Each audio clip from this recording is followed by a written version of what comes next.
Gimping ain't easy, but it's necessary. I be getting weary, cause shit be getting scary. But sit back, relax, and don't you dare worry, cause I be hitting wrongs with a righteous fury. Yes, sir, see, I am the only one. My name is Josh Dunn, gonna have some fun telling the truths y'all can't handle. I might raise a scandal as I dismantle the fake, make them quake and make them shake. I'll make you bend, but never will I make you break. Just chill, yo, and don't be frightened. Open that closed mind, it's time to get enlightened. Welcome, folks, to Gimpin' Ain't Easy Cause It Ain't, episode number 29. This is like the old days. We're back again really soon with part 2 of the grandmother series. I'm so excited to be doing this. This week, as always, we are brought to you by Cafe Sampoil, where you can find me, Bookbird, just about every afternoon, trying to read every book in the cafe cover to cover. Come watch me get glaucoma and cataracts. I'm still on that drugs book. I'm now on page 400, and I'm all reading up into magic mushrooms. Well, let me tell you from my experience, they are pretty magic. We're also brought to you this week by Charlie's Club, where most shots are $2.75 on Tuesdays, so even if you make some real bad choices, you won't go broke making them. Charlie's is closed till at least the 27th, so hopefully that will come back online, and we'll see you again down Charlie's real soon. And this week, as it is the solstice, happy solstice, and happy Christmas and whatever holiday you may choose to celebrate or not, but this particular week we are brought to you by the one and only Santa Claus. And for those of you who don't believe that Santa is real, well, my mom and dad were both lactose intolerant and gluten-free, so who in the hell was eating my milk and cookies all those years? Santa, I've been waiting on this one for 15 years. Can I please have regular pacing for Christmas this year? Real soon, folks, we'll be talking to my 95-year-old grandmother, Winnie. This is a tremendous honor for me to be doing this show. Like I said, part 2 of the grandmother series. I can't wait to bring it to you. I'm really excited. Hope you enjoyed the show. Oh, and also, if you are interested in donating to keep this show rolling, please feel free to get in touch with me, Josh Dunn, on Facebook, or to our email at gimpinainteasy@gmail.com, and I will spell that the way it's supposed to be spelled in the video once it's up. Okay, Merry Christmas, everybody. Hope you enjoy this show.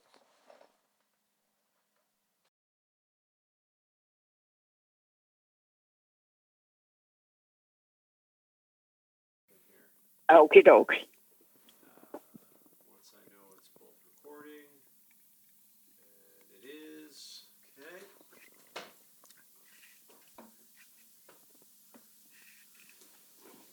Alright, let's get this. Right here. Can you hear us still? Yep, sorry to give you that trouble. Oh, no, you can hear us still? I'm fine. I'm still sitting here. Okay, you can hear us? Yep, I can hear. Okay, great.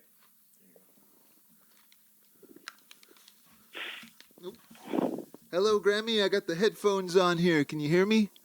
I can hear you fine. Excellent. Okay, so I'm just, I think we're rolling here, so I'm just going to do a quick little intro to the show. Welcome, everybody, to Gimpin' Ain't Easy Cause It Ain't, episode number 29. This is part 2 of the grandmother series. You thought I outdid myself last week with an almost 88-year-old guest? Well, this week, I have a 95-year-old guest. It's my Grammie, Winnie Rodrigues. How are you tonight, Grammie? Fine, Josh. Thank you. Excellent. So for those who don't know, I'm going to start this off. We'll start at the beginning. Grammie, you were born on November 14th, 1926. And right on. Yeah, I got that right, eh? Yep. So I was curious, what were some of your earliest memories growing up with your parents, Miriam and Cyril? Oh, gosh, Josh. That's a good one. I know I grew up in Halifax, but I think we lived in Bridgewater when I was still very small. That's where Grace was born. She was born after me. And I remember being in an orchard when I was very, very little. And my mom said I used to go out the front door. I don't know if it was locked or what by the time I was able to walk. And I'd be down the street before she'd find me. I'd be still in my nightie down the street. So that was part of being little, I guess. Then when I was a little bit bigger than that, we came back to Halifax, lived here for quite a while. Dad was a chef, so he worked at the Royal in Sydney later. He worked here at the Lord Nelson as a chef. Then he was in and out of hospital with operations on his feet from the First World War. He was only 15 years old, Josh, when he was in the war. He was wounded in the shoulder, and he had his boots frozen on his feet. When they took him in, they had to cut his boots off his feet because he was in and out of hospital for years having false bones put in his toes. Like they would do one or two at a time. Then he'd get out and have to get a job again, start working as a chef. Then they would go back in and do one or two toes on the other foot. Both feet were frozen badly. So he had several operations. And I remember Mum struggled quite a bit while he was in and out of hospital. That was very difficult. Yes, and that for those that probably wouldn't know, that was caused by the trench warfare that he experienced in World War I, right? Exactly. Yes. He was only 15 years old, Josh. Yeah, just imagine what That's young. But they wanted men. Yep, they were desperate for men, so they didn't ask them their age. They didn't have what we have today. Then it was rigid, I suppose, with ages and that. Still, even the Second World War, no, they weren't that rigid, because when Bob went in to register, he was taking an apprenticeship in carpentry. And I think he was maybe only in grade 11, something like that. And he registered. We were in Sydney, Cape Breton at the time, and he went Charlotte Street, had the office for people that wanted to join the Merchant Marine. And they had an office on George Street in Sydney as well. When Mum found out he registered there at Charlotte Street, she went in one day, and my mum was so young looking anyway. She went in and she told the girl at the desk, "You better take my son's name off that list. He's only 16 years old." And she said, "That boy came in here," she said, "he's more than 16 years old." And my mom said, "I have his birth certificate in my purse. If you don't take his name off the list, I'll come back with my lawyer." Wow. She put one line through there. When Mum left, she called the George Street office and gave them Bob's name. And they called Bob where he was doing the apprenticeship for carpentry and told him they were short of men. Pretty sure he never called my mom or dad or anybody. He just left his job where he was doing the carpentry, went aboard ship. The ship sailed the next day. My mom didn't know where Bob was for about a week. They had the police running around everybody trying to find out where he was. Wow. And they found out from the George Street office that he had joined the Merchant Marine. Wow, yeah. So we never heard from him. That was quite a job, Josh. Wow, yeah. So, yeah, early life was really informed for you by the wars, both the first and the second, with your dad and his injuries, and then Bob and running away. And that's I don't think people of today's time really understand how serious that stuff was. And I want to ask you too, what were some other earliest memories with your sisters and with Bob young? How was that growing up? Grace was the next one to me, and we were close. Rosalie was the oldest one. She died of cancer, and then Bob was the only boy in our family, but we had 6 girls. So Grace and I were fairly close because we shared the same bedroom growing up. But she was always off playing in another neighborhood. She didn't enjoy, I guess, the local children, so she'd go off somewhere else. If my mom called me, I had to run in the house immediately, or she'd be livid. When they called Grace, because Grace was the baby for 10 years, she'd walk in when she felt like it. My mom never said a word. Then there was 10 years when we moved down to Cape Breton. Mom and Dad, I think Dad went down there at the end of October, and Mom told him, "I don't want to pull the children out of school. They're all settled." So we'll wait till June when they grade, and then I'll move down in June. But she did go down and spend Christmas with them, and she went down and spent Easter with them. But then we all moved down in June. So we were only there maybe a year. I think my mom got pregnant, but I don't think she was very happy about it, Josh, after 10 years not having children. But they married young. Mom was 18 and Dad had just barely turned 22. Right. So Barbara was born. And then I think Grace was a little upset with that because she lost her status as a baby of the family. Mm-hmm. Then 3 years later, Mom got pregnant again with Donna. So we had two younger ones. Now, of course, we just lost Donna this year. Yeah. She died of cancer, and that was pretty rough, Josh, on all of us.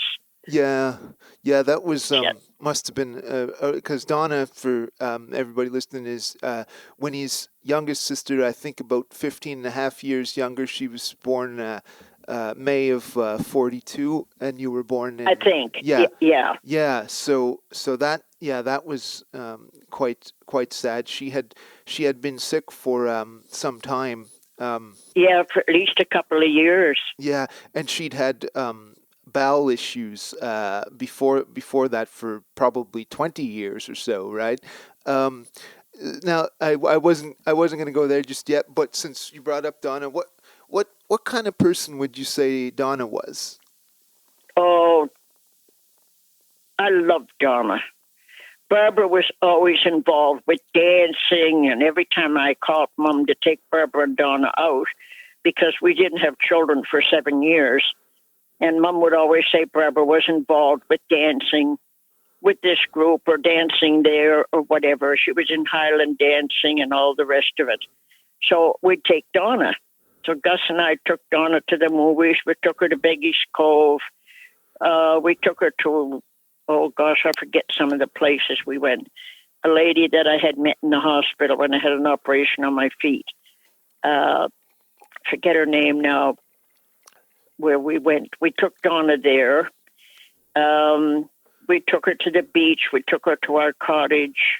We had her everywhere. It was like our own child, Donna was, for quite a while.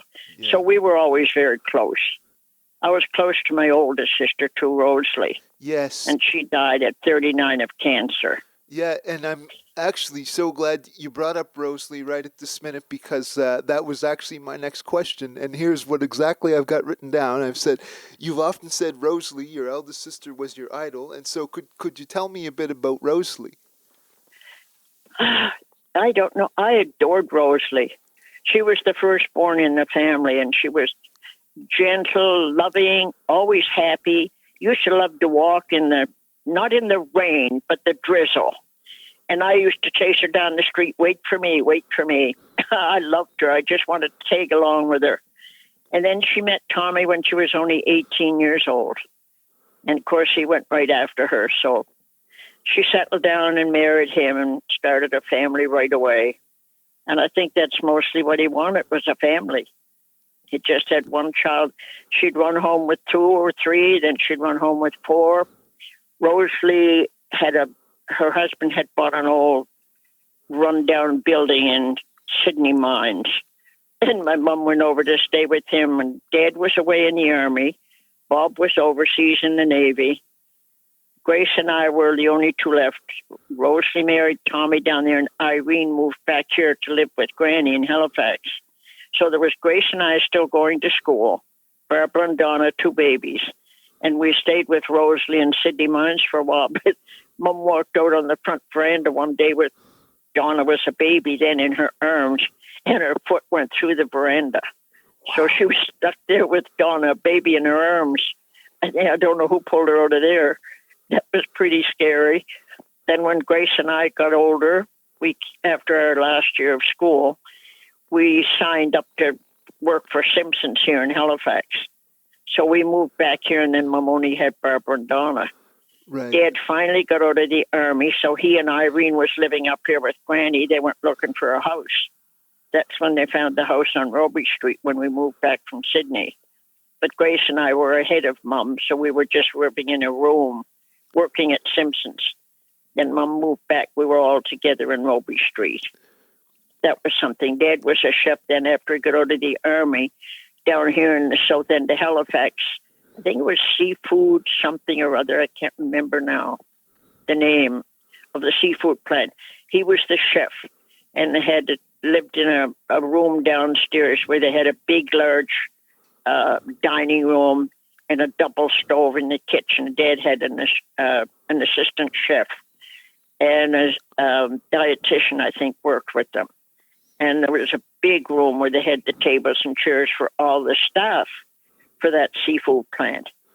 And then he went, I think he used to have to buy his supplies up in Truro, when he went up in Truro.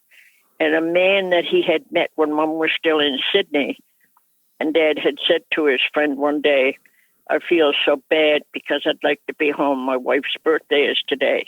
That was February the 14th, Valentine's Day. Yeah. And he said, oh, come home with me. My daughter was born on Valentine's Day as well. So Dad went home with him and met his daughter. I think she was looking for a man. She started chasing Dad then. Wow. Yeah. Those Valentine's babies couldn't keep their hands off him, I guess. Yeah, right, yep. Grammie, I think that was in DeBert, Josh. DeBert, yeah. Dad was stationed in DeBert. Dad moved back after. Mom moved back after that. So then Dad, I think he was still working at the seafood plant, and he used to go buy his supplies up there in Truro. That was another episode that was kind of disappointing to the family. Oh, so I wanted to ask this because this was, well, first of all, a couple things. For those who don't know about your dad, Cyril, he invented a particular kind of style of potato, didn't he, in his chef years? What about potatoes? Remember you didn't he invent shoestring potatoes? Oh, yes, yeah. Oh, well, Dad tried everything. Dad could take food and do anything with it. I mean, he wasn't. Today, you have people that specialize in main courses, in desserts, or salad or soups or whatever. Dad did the whole shot. He was a first-class chef, and he worked with the dietitian, so they balanced all the meals. No, he did a very good job. He loved cooking. He did anything with it. But he tried different things with potatoes, and he did try them with these long, stringy potatoes, and I think fried them probably like they do French fries today. I have no idea. I'm just guessing. But some man from the States was here eating at the hotel, and he asked to see the chef. So when Dad came out, he said, how do you do your potatoes like that? And Dad said, I try all kind of different things. But he told him how he did it. And he said, do you mind if I take the recipe back to the States when I go? Dad said, sure, go ahead. So he went back to the States and had it patented. So he's the one got the credit for doing the whatever string potatoes. Wow. Yeah, that was back. Too bad we didn't have any inheritances from that, you know? Yeah. Yeah. That would be something. And I wanted to share another story with the people too that I just actually found out a few days ago when we were talking. He was actually quite lucky in the lotto. I guess would have been twice probably from the way we were talking. Yeah. Was that the late 30s sometime? Would that have been? About 39, I guess, Josh. Okay. Or 38 or 39, around there. Yep. He worked at the hotel, and they used to sell tickets. I can't remember now because I was too young. I was probably about 10. They sold tickets either for hockey or for a sports, football or whatever. And they had little books and would come around and ask the people of the hotel to buy tickets from them. So Dad bought a ticket. Yeah, I think he won $600 the first time. And then one of the men that I think did the laundry for the hotel came in one day and said, hey, boss, will you share a ticket with me? He said, they were 25 cents, I think, for 3 tickets. And he said, I only have 12 cents. So he said, do you have enough? He said, boss, we can buy the ticket together. If we win anything, we'll share it. So Dad looked for it. He said, oh, sure. So he gave the guy the 13 cents. The ticket won another $600. So that meant $300 for each of them. was worth his 13 cents.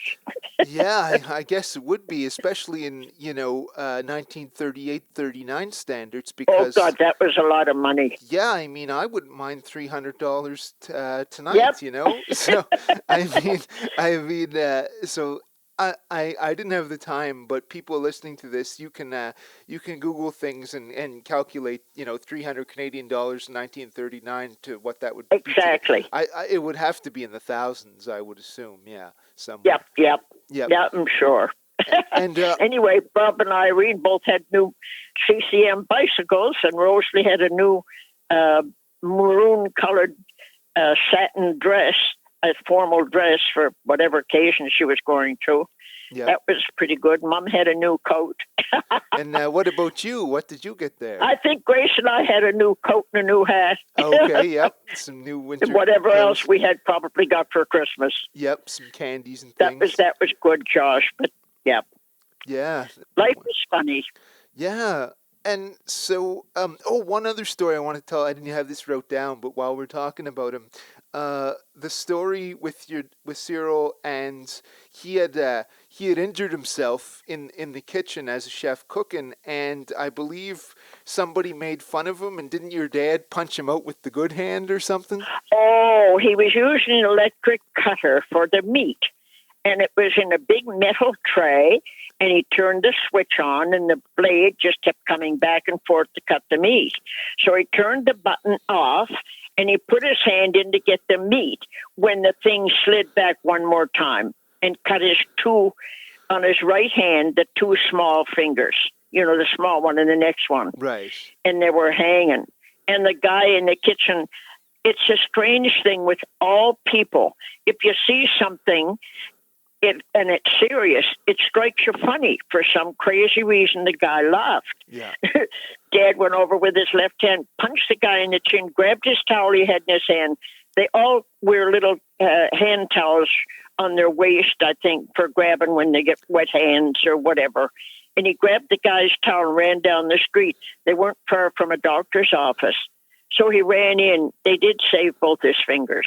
Yeah. But he had to learn to write with his left hand. He could write with his left hand as good as he could with his right. Wow. He had to. You have to learn to write out different menus and things that you're working with and all that. Yeah, he signed different things that he had to with his left hand. Yep. It's funny what you're forced to do in life. Yeah, I know. Well, he adapted well, So Yeah. we touched on this a little bit, but the family moved to Sydney. I think where we're at here, that would have been the late 30s, and was that mostly 37. 37? Yeah, because Yeah. your dad had to go for work, right? Yeah. Yeah, and That's where he worked as the chef at the Our Royal Hotel. The Our Royal Hotel is gone now. They tore it down, and I think there's modern motels or something near that strip with the old hotel. It was a beautiful hotel, plush carpets, but it was old. yeah, So, those things have to fade out. And there's like our Capitol Theater here in Halifax. That was a posh, beautiful hotel. And the lobby had those knights in armor in the lobby and thick carpet, and the loge seats were up above the audience area where you had to pay more if you wanted to go up and sit there. But it was good. One time Grace and I did for a treat. We paid to go up and sit there and watch the movie. do you remember what movie you saw? Or? No, I can't remember that. No, I bet it was Humphrey Bogart or Jimmy Stewart or Spencer Tracy or one Could of have those. been, or Bette Davis or something like that.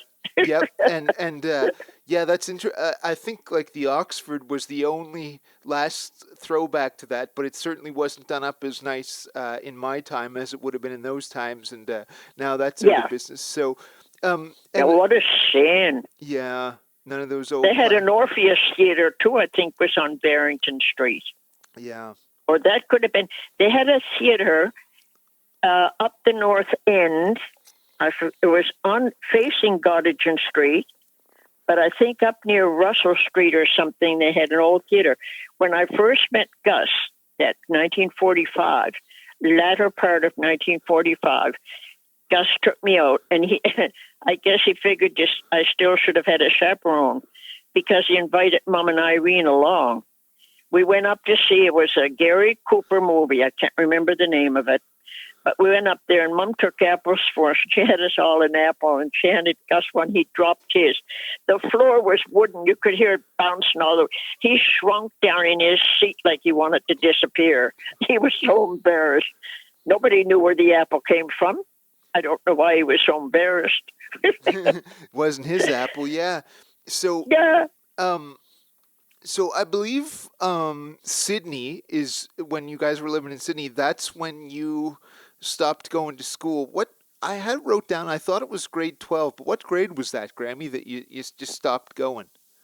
No, it was grade 10. 10. I played hooky most of the year. Yeah. For a good reason. And it's a little bit too private to mention. Yeah. But it included some of the girls in the class with me. I think I'm going to say it in a way that we can get away. There was some horrible tales of incest, and it was just awful to be around, right? And you didn't want any part of that or hear about it. It was just awful, right? You got it right on. And I think I said that in a way that's acceptable for, Yeah. Yeah. So did you, like, looking back, did you have regrets about, do you wish you'd finished your education? Was there something that you wanted to, what you would have liked to do as a job, or? No, all my life I wanted to do something musical. I loved to dance. I loved to sing. I loved music. I'd love to play the piano. I would just sit down at somebody's piano and pick out a tune in a few minutes.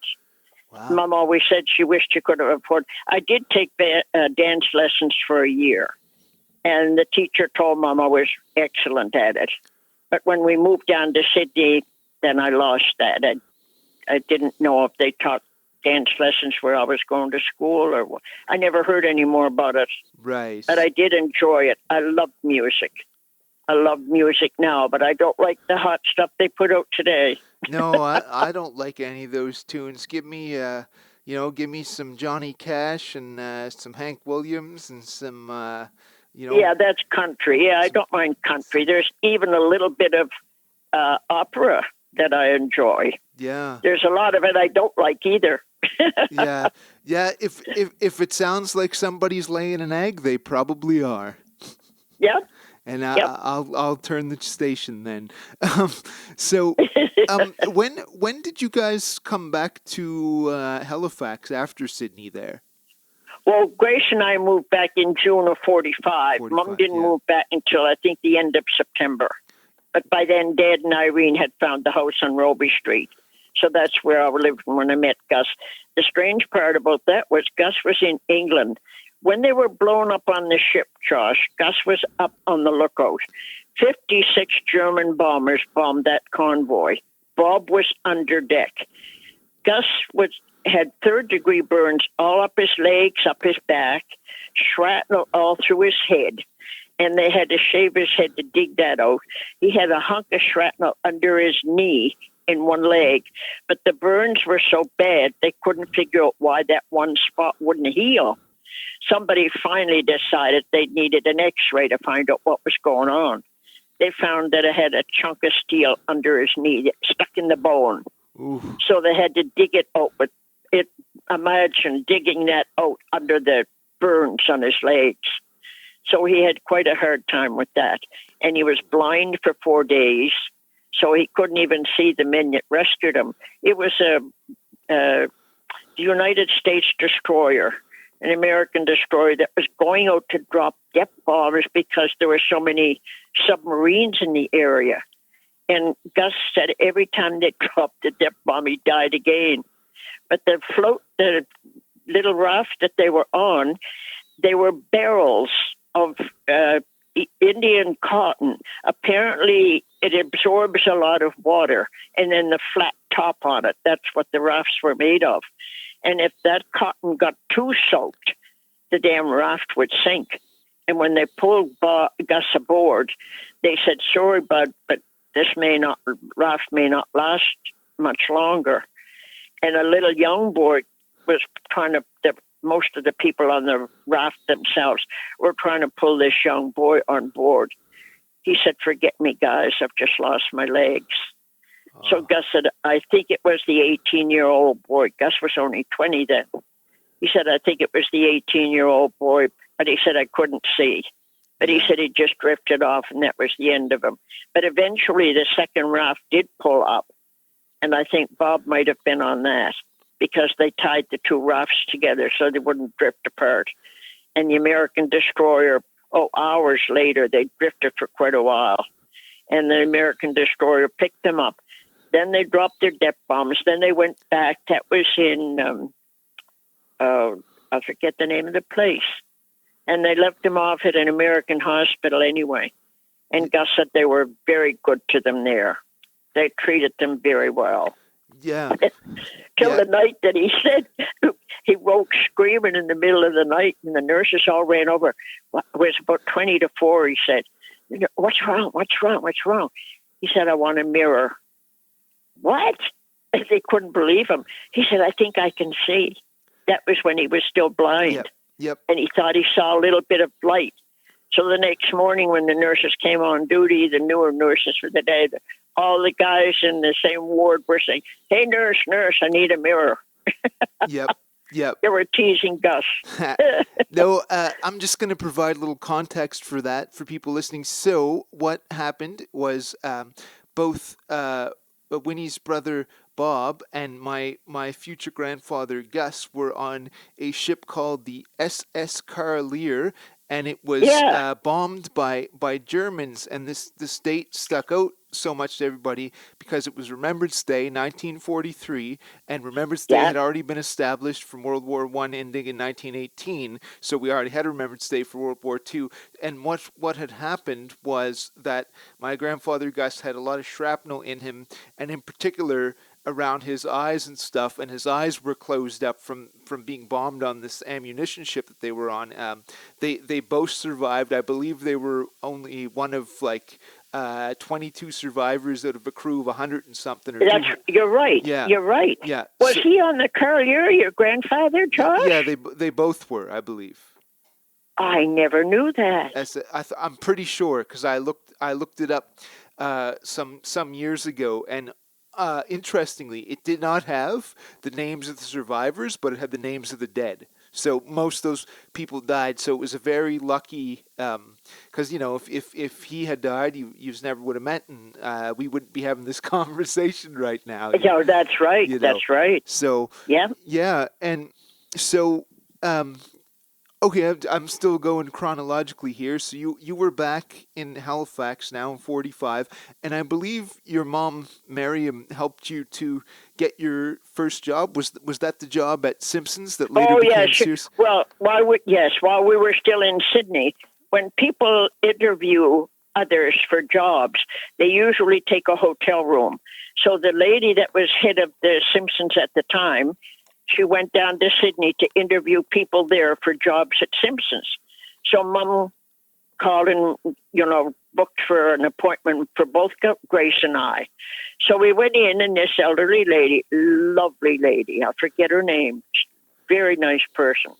And she was interviewing both Gus and I. It's funny, Josh, about that, because Grace was very good at math. But when I write an exam or any test like that, I draw blank. Right. I just can't concentrate. I can't get what I want. I scribbled different things around a piece of paper, and I felt so ashamed that I couldn't figure out what I wanted to get was 10% of when you sell something, say 1995, for instance, what would be 10% of that? And I tried, and my mind just wouldn't click. I just missed it. I think if I'm doing that right, it's $1.95, I think. Yeah. 10's easy because you just have to move the decimal over one spot. But if you ask me to do 35%, that would take me a longer time to figure out. Yeah. No, then if you're with the company for 25 years, you get 25. No, let me see. I think it was only 15 years. You get 25% off. Oh, okay. So I had to figure that out. But I did it after I passed in my test that they gave us. Yep. I passed it in, but I just couldn't get it. But they hired both Grace and I anyway, but they put me on a wrapping desk when I first went to Simpsons. I was making $14 that first off until they put me in retail. Grace started off at $15. Can you imagine that a week, Josh? 1945. Wow. That's what we made. Yep. $15 a week for Grace and $14 for me. Yep. So yeah, you're looking at $60 or $56 a month, and that's geez, I guess that's 76, almost 77 years ago now. So that's quite a. But I worked there for 11 and a half years, and when I left Josh, I was only making $40. Wow. After 11 and a half years. And the girl that they hired to take my place, I trained her to do the job. And we were always told, never discuss your wages with anyone. Yeah. And this girl came on and she says, oh, you must be making a lot of money. She said, working here for 11 and a half years. She said, I'm only making 65. I was still making $40. Wow. If you think that didn't hurt, that hurt. Well, that hurt. And that's why they tell you not to discuss the wages, because they don't want to let their long-time employees know how much they're ripping them off. Right on. Yeah. Right on. Yeah. And I worked hard. I loved the job. I was working in accounts payable and income. What the heck? Accounts payable, anyway. Yep. And I worked with the head one of the department. She always came to me when she had some trouble or something she wanted to work out. Yeah. We worked fine together. So my little bit of discount at the 10% was long gone by then.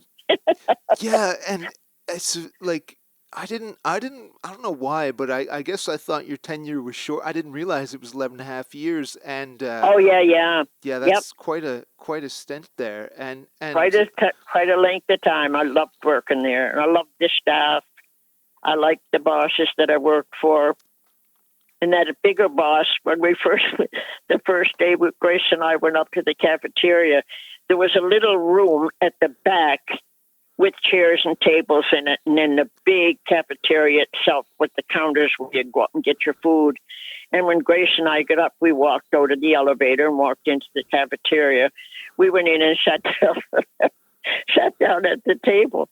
And then we saw this lady that interviewed us come in and sat down. She smiled at us, and Grace and I realized, oh my gosh, we're in the wrong place. We got up and walked into the cafeteria and then started to see what the other people were doing to pick up trays and followed them. Yeah. That was embarrassing. Yeah, nobody knows what they're doing the first day, right? So that's right. We sure learned in a hurry. And I want to ask, so what came first? Did you meet Jeannie Pantano or Gus first? Oh no, I met Gus first. Okay. Yep. So, but it wasn't long after that I met Jeannie. That's why I wasn't We were sure. sitting in the the level where they had the time machines. You had to put your card in the time machine to see you went out for lunch. Yep. And then put it back in. They had an area that was round, seated like by the windows that you could look out and see the tram cars coming in and turn around and going back. And we'd sit there, and what was I going to do, Josh? Gus had he sent $200 ahead to keep for him when he got here, so that if he had to wait for a job or whatever, we could have a few dollars. But when he came back, he bought my rings, he paid for all the food, he paid for all the flowers, he paid for all the cabs, because we had signed that we didn't sign it. I went to the immigration department because he was having trouble getting here from Britain. The British people wanted to keep him over there because he was taking captain's courses, and their navy is everything in England. So he was taking courses there, and they wanted to hang on to him. So they discouraged him every turn that he tried to get papers to come here.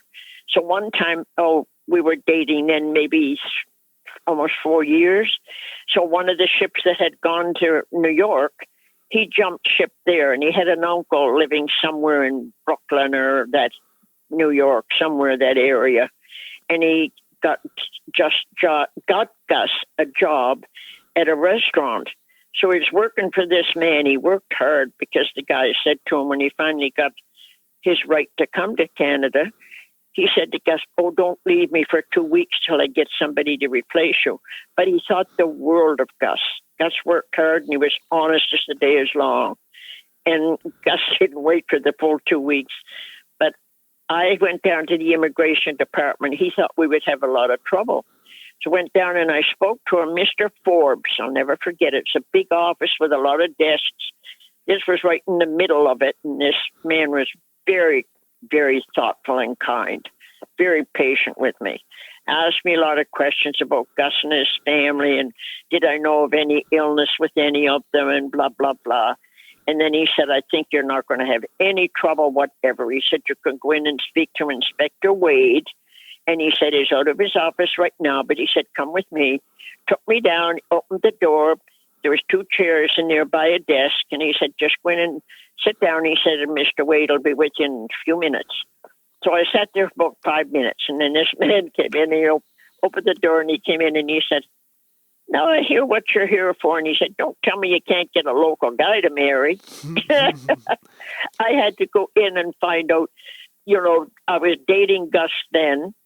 Bob being the only boy, that's how I met him, was through Gus, through Bob. Yep. But he sat down and, he put me at ease right away with saying that. So he sat down and asked me a lot of questions. And I said, my boyfriend thought maybe I should write to Ottawa. He said, "Why? They're only going to send it back to me anyway." Yeah, because there you go. He's coming in here to Nova Scotia, right? So it would have had to go through them eventually. Yeah.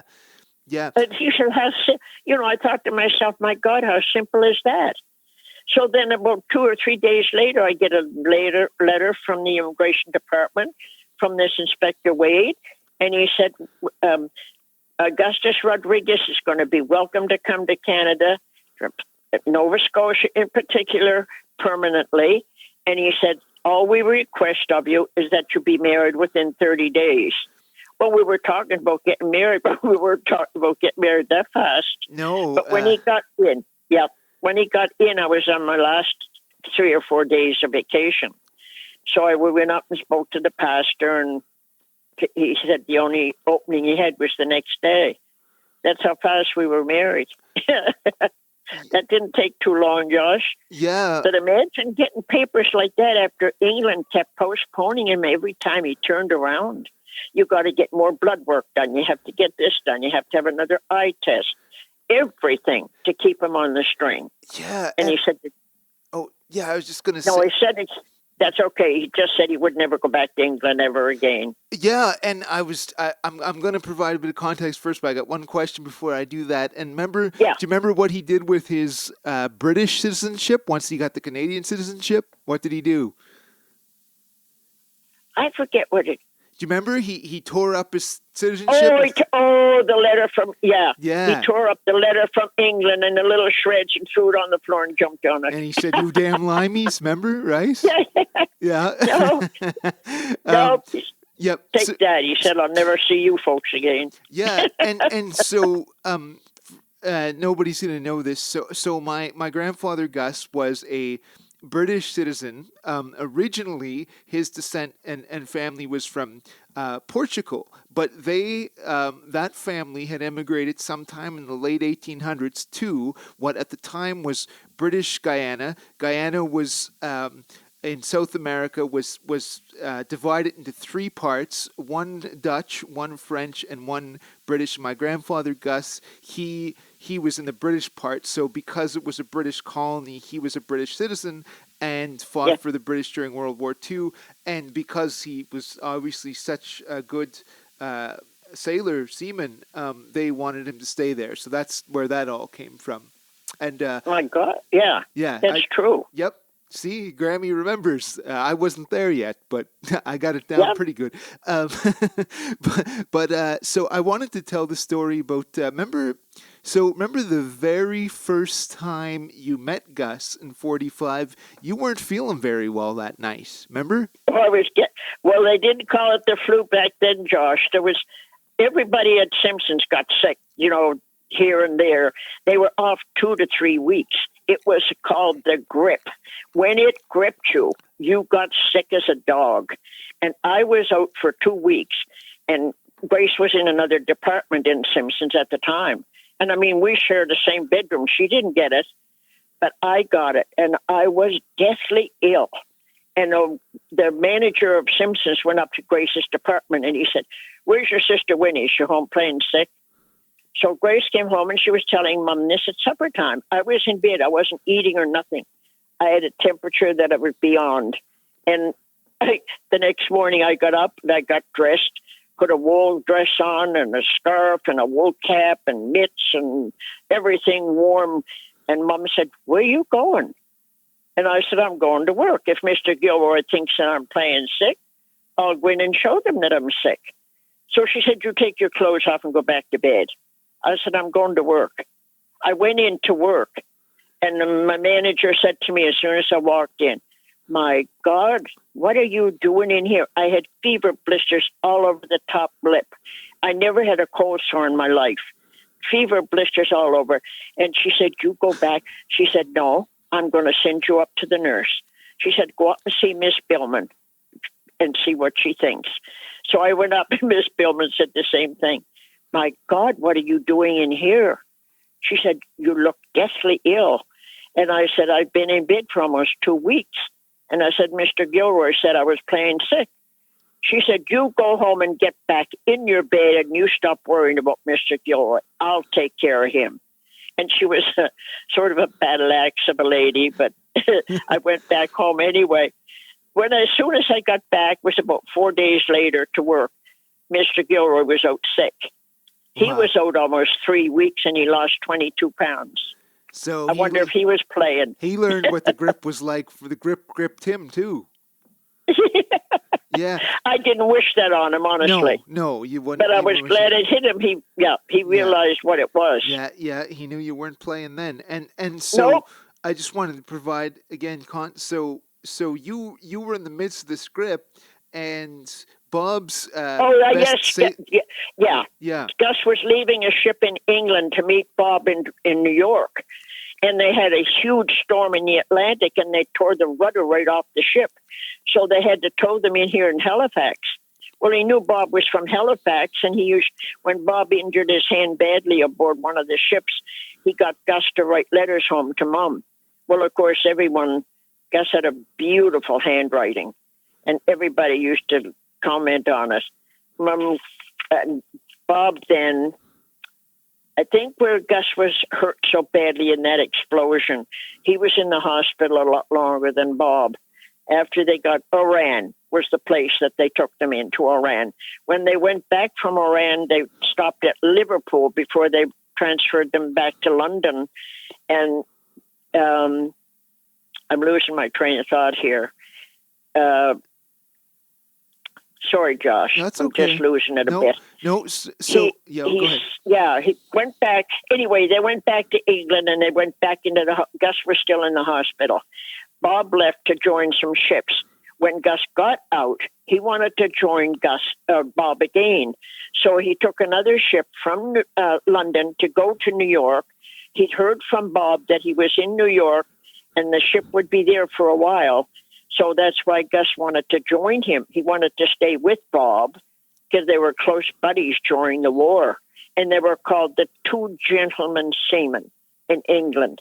There was a house the government asked anyone that had a home with extra rooms in it if they would let seamen that were waiting for ships stay there for a short period. And that lady adored both Gus and Bob. She's the one who started this, Two Gentlemen Seamen business. And they would take eggs from the ships because food was rationed desperately then. They would take her eggs and bacon and stuff like that. So one day they took in a dozen eggs or half a dozen eggs or whatever it was. She insisted they sit down and eat the eggs with her. Now to get back off my track there, Gus left England. They lost their rudder at sea. They towed them into Halifax, and Gus thought, well, I'm here. I might as well look up Bob's family. Yep. So he went to Irene. My sister was working at Eaton's down closer to the water. So he went in to meet Irene, and he, a bit embarrassed, I guess, he said, "Are you Bob's brother?" He meant to say, "Is Bob your brother?" And it came out wrong. So Irene laughed. She said, "Yeah, I'm Bob's sister." So they talked for a few minutes, and he said, I thought I'd meet the family before we go on again. He said, we lost our rudder, so we're going to be here for repairs. So Irene said, sure, come on up. So he said, okay, I'll come up tomorrow night. She had an appointment to go have her picture taken at Myers Studio on Barrington Street. So when he came up, she was out going out the door. So Mom went down. Gus came upstairs with her. We had the upper flat on Roby Street there. And he came upstairs. And Mom came running out the kitchen. Barbara and Donna were 3 and 6. They were in bed asleep. I don't know where Grace was that night. But Irene went out to get her picture taken. So Mom knocked on my bedroom door. She said, Winnie, get up and get dressed. You have to go out and sit. Bob's friend is here. She said, I have to make a cup of tea for him. I can't let him go back. So she said, get up. I said, I'm not getting out of a sick bed. See some old sailor that's going to ship out tomorrow or the next day. I can laugh now, Josh. I wasn't laughing then. I was mad at my mom. So get up. She said, I can't leave him sitting in there all by himself. Go out and introduce yourself. So I got up grudgingly and I put on my dress and I still fever blisters on my mouth. I went out and I said, I'm Winnie. I shook his head. And he teased me for years after that. He'd say, hi, I'm Winnie. That was a funny night, but I was still not back to normal from the grip.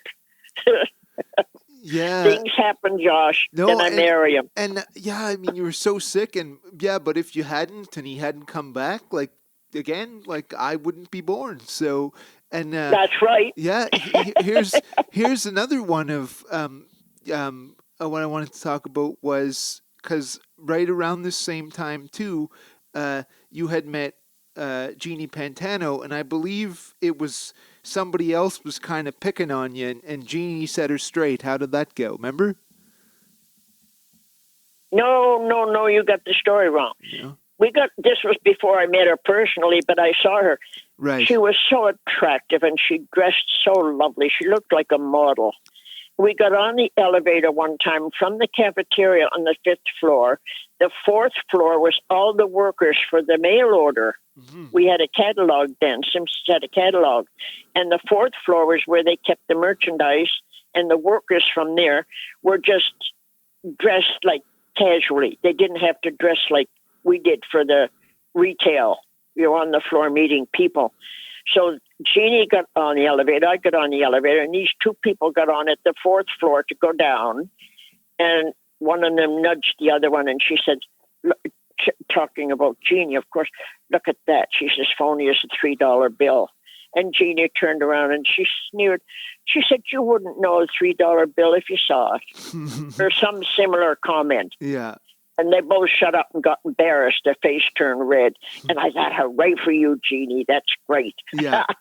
So I met her not long after that. And we talked about that and laughed about it. Yeah. I said, I wished I had the guts to do that myself. I was too shy. Yeah, she had a very quick mind and was a lot of great comebacks and very kind. Oh, yes, very sharp as a whip. Yeah.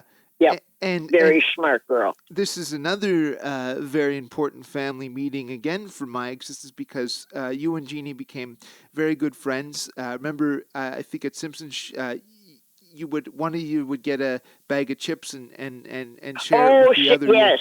Yeah. The mezzanine, after we would sign out for dinner, I'd sit there all my dinner hour. What was I going to do? Mm-hmm. We had nothing to eat.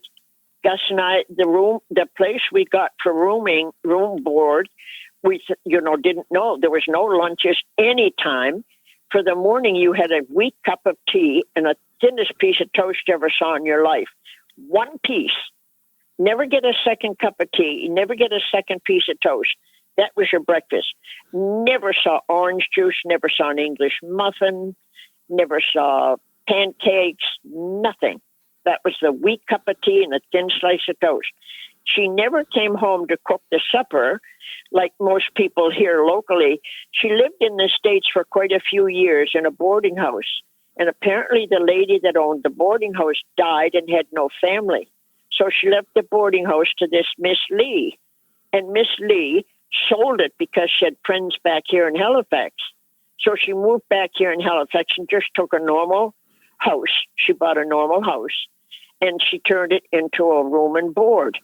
Well, we expected like breakfast and lunch and supper. So what it was then was $18 a week for Gus and I. So she probably charged $10 for a single. She had, let's see, 1, 2, 3 bedrooms. We had the master bedroom at the front because there was 2 of us. Then she had a mechanic and what was the other guy? Worked for mechanic, a guy that did plumbing. He was a plumber. Plumber and a mechanic had the other 2 rooms. And we had the big front room for our bed. There were twin beds in it. And Gus said to her, "You don't have a double bed anywhere, do you? We were just married." That was after we'd sit anywhere. Gus was looking for a job. So I worked at Simpsons. We would sit on that little area where you punch your card in into the machine. And we'd watch the trolleys coming in and turn around. So Jeannie came down one day with a little bag of peanuts. I was sitting there starving to death, Josh. No lunches, of course. Thank God we lived close enough I could walk back and forth to work. So Jeannie offered me a few peanuts.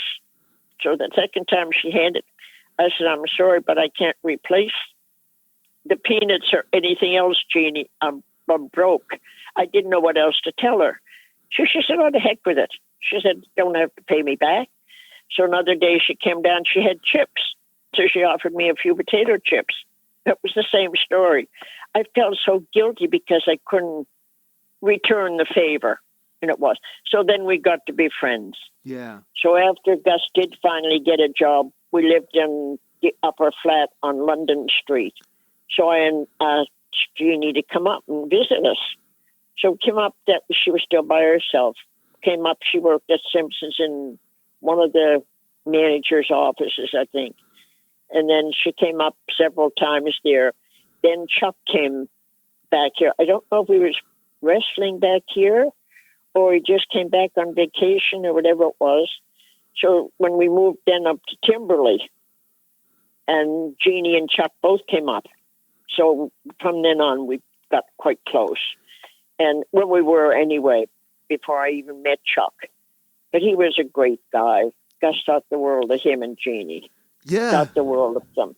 Yeah, I'm just going to fill in a little bit of the things here. So Chuck would have been a professional wrestler probably from the 40s through the 70s, I would imagine. And so Jeannie met him at a wrestling match. She told me he was going to the ring and he threw his robe on her, and that's how it got started there. But why this story of Jeannie is so central is because the families became close, and often with Jeannie had Ricky and Vicky, and you had Linda and Larry and Lita, Yeah. and so you'd go visit them in Braintree, Massachusetts, and the families were very close and spent a lot of time together. And Jeannie had moved back to Nova Scotia after that, and I guess it would have been in 1979 during a family get together between the two.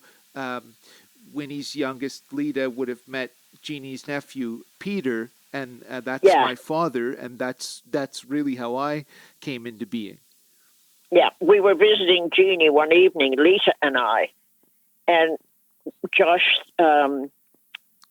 Chuck then was on a bed in the living room. He was already in the bed at that point. Yeah, that's how I met him too, yeah. Yeah, he wasn't able to move off that. He had a nurse come in every day to take care of him. So it was near the front door, so people used to go into the building by the back door. So we were just leaving one night when your dad was coming in. And, of course, Lita had long blonde hair and the 2 big blue eyes and attractive-looking girl, lovely shape.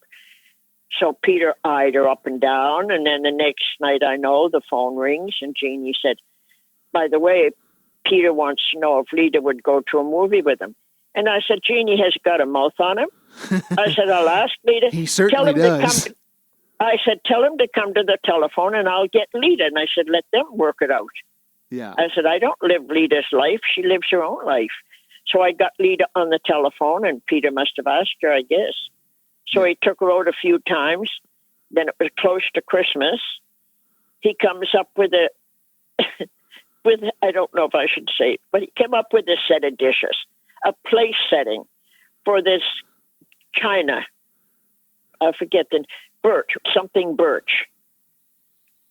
It's one of the better Okay. dishes. I'm not versed. I'm not versed in fine china, so I can't help you. No, out I on don't that know one. if it's royal birch or something. My Right. grandmother had it. Okay. My grandmother, that's the same thing. And I thought to myself, my God, for 2 dates and he's giving her a place setting? Looks like he's serious and he just barely met her. So whatever, that went on. Yep. Then they did get to know each other and they dated more and more. So I guess then when they got married, they went off and he had a sports car then, a red sports car. I can Red remember. Corvette. Yes, it was. Yeah, and yes. And they went off on that for their honeymoon. I think they went off somewhere. But yeah, things just didn't work out, Josh. No. It's unfortunate that your father had a bad mouth. Yeah, and again, just to provide context, it wasn't just cursed and swearing. It was that he was extremely angry when he was cursed. So was the temper, right? More than the He curse had a words. hot. Yeah. But Jeannie warned me. Right. She said, Lita shouldn't get involved with Peter. He's got a hot temper and he's got a filthy mouth. Yeah. And she told Lita that twice.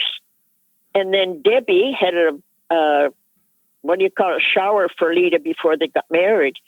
And Mrs. Dunn was there, and Jeannie, and Debbie, and I think Virginia's sisters were there. A couple of them I met. And I was sitting next to Olive Dunn, and she said to me, I don't think this marriage is going to work. She said, Peter's got a filthy mouth and a red-hot temper. And I said, I can't interfere with it. I can't tell my children what to do. So they did marry, and it didn't last. So I guess they were right, Josh.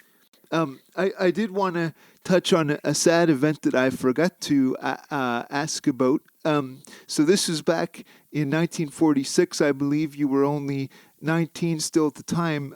Your dad, Cyril, passed away very prematurely. He was still 46. I think he was due to turn 47 soon. Yeah, a month before he turned 47.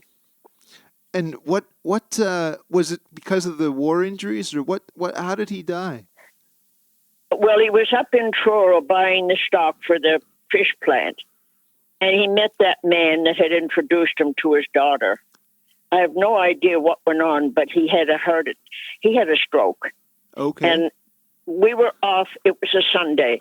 We were off at the Point Pleasant Park. My grandmother and my mom's sister were with us all the time. We went to the park, and the family. We would picnic down there every Sunday, of course, if it was fine. And we were there. And Mom said a couple of times during the afternoon, we should go home. And everybody said, why go so early? We always stay here and have our lunch and spend the afternoon. I think we should go home. She said a couple of times. The lady downstairs, McKinnon's, the place was rented when Mom and Dad bought it. But the man that sold them the house said to them, you should give the people downstairs their notice, fix up the place and re-rent it. You can get more money. And my mom said, I'd never do that to anybody. I'd never put anybody out. And he said, no, just give them the notice and tell them you need the space and then just fix it up. She wouldn't do it. But the woman downstairs was the nosiest woman I ever met in my life. But anyway, she kept it. I forget what you asked me now, Josh. I got distracted there. Yeah, how Cyril died there. He had a stroke and stuff. Oh, yeah. He was up there anyway. The woman had gotten a phone call from a hospital in Truro and said that Dad needed Mom. He had a stroke. So, of course, Mom ran. When we did get home that night and the woman met her at the door and told her, she just ran upstairs and packed her little bag and went down and got a train to go to... I don't know if planes went from here to Truro back then or not, but she took a train and went up there and went to the hospital right away. And the doctor said to her as she came in, I'm sorry, Mrs. Bishop, but she said, your husband just was yelling, Bon, Bon, Bon. Mom was called Bonnie as a child, and right. they called her Bon all her life. So She went over to the bed. He said I had to give him a shot. He was flailing his arms, crazy, yelling for Bon. So he said he accidentally hit one of the nurses with his flinging arms. So he said I had to give him a shot. Right. He said, I don't know how it's going to be from now on. He said it looks pretty serious. So Mom sat by his bed and held his hand. And she said he squeezed a little, like he knew she was. I'm sure she convinced herself of that anyway. Yeah. That he squeezed her hand, and because he had just finished giving Dad the shot, but he never came out of it. Yeah. He did die. So then she had to have his body transferred down here from Truro. That was a sad day, Josh. Yeah, I bet. So young, and you were 46 years.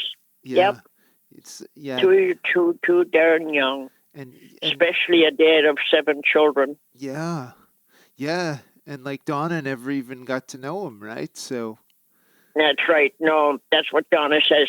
I can't remember his voice, but I remember him with his legs crossed, putting me on his foot.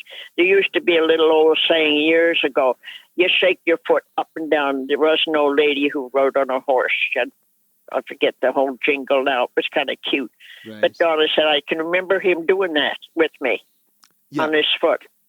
And she said, I can't remember the sound of his voice. Yeah. But now she's with him, I guess. Yeah, no, I hope she's gotten a good chance to meet him in the afterlife. Yeah. Yeah. Yep. And so, and then, I think, and Gus had just met him the one time, right? They shook hands kind of. Yes, he did meet him. That's right. Yeah. Yes, Josh's ship came in. Gus's ship came in, rather. I think that was probably a couple of months before Dad went up to Truro. Yeah. And met Dad once. That was the only time he met him. I wish to God I had met his dad and Mom. Yeah. Lovely people. His dad wrote to me right off the bat. And Gus had told him about me and said he probably would marry me. I think one of them down there, and I don't know if it was the mother or father or maybe even his sister May, but they asked him if I was Catholic, and he said no. And Gus's father turned to him and he said, Gussie, if you love that girl, you marry her. Yep. Just like that. Didn't question it or nothing. Well, so that's how that happened. And I honestly believe, that's the proper way to be religious, because we can be religious and have faith in God and stuff, but we have to be able to accept other people, and he even, Gus Sr. there, as a man, I think, that was born in the 1880s, he understood that love was more important than these, specific, Catholics have to marry Catholics or whatever other foolish nonsense, So that was very nice. And my understanding of them is that they were doting parents. And I'm just going to fill this in for people. So Gus Sr. would die 2 years after Cyril. I believe he was coming home from work and just sort of had a brain aneurysm or something, kind of died on the spot, right?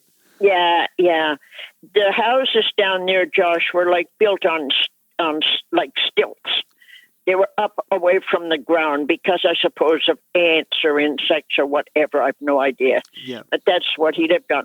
And going down his street, they had like little stoops underneath these stilts on some of the houses. And he didn't come home from work one night, so May's mother called her and she said, your dad isn't home from work. I wonder what happened. So they waited for a while. Then May said, don't worry about it. I'll go see if I can find him. So she went the route he would have taken from the bus coming home from work. And here he was seated on one of those stoops under a building or a house that was only maybe 4 doors away from their home where they were living. And he was dead. He took an aneurysm. Yeah, and he would have been, around 60 or so, probably? Something like that at that time? I think he was 64, Gus told me. And I said, because at the time, I said, that's just backwards to what my dad was. He was 46 and your dad was 64. Yes. That's why that memory hit me. Yep, sad life, Josh. Yeah, hard times. And his Gus's mother had still left, and when he brought the family up here, the plan was to bring his He mother. was going to bring her his Right. mother as well. But then, Yeah, not only that, I said, Gus, she can come and live with us. yeah, Oh, no. He said she can go live with me. But we put a down payment on that house. We paid for it for several months until they all got jobs. Gus got the two girls' jobs at the bank. May, he got a job. I forget the man's name. It was like a discount shop at the time. And he knew the manager from working at Gluby's. And May worked there. I think Clive got a job working to help repair toasters and kettles and electrical appliances. So there was just Des and Brian that were still in school. So they went to this school down there by St. Paul's, and they went to St. Paul's Church all that time. right. So they did very well, but I don't know what's from there on with the family. Jean is still in the same house. Yeah, I know. She can- That's quite something. Yeah, Gus wanted them to move out of there because he said the house is older. He said, you're getting older. You don't want to shovel anymore. You don't want property to take care of. But neither one would listen. May blamed it on Jean, and Jean blamed it on May.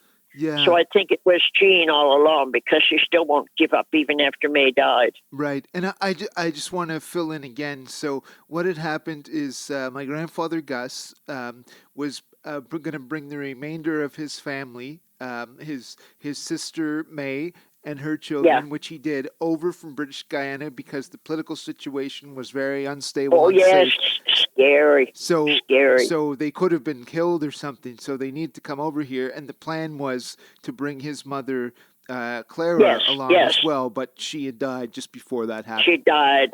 Yep. Yep. She had some kind of problem, I think. Yeah, I forget what it was. I don't remember. Liver or kidney or something like that. Okay. Yeah, I wasn't ever sure on that one myself. Yeah. And so I'm just going to backtrack a little bit. You and Gus were married in 1949, and I think something that was pretty unusual for the time. It wasn't for 7 years until you had your first child, Linda. Was the main reason to wait just because you didn't have enough money to start a family yet? Yes, and both of us agreed. We didn't want children that we couldn't support. Right. And we didn't do nothing to stop it. I think I was just lucky. Yeah. we both worked so darn hard trying to put something together. So first we bought a second-hand car.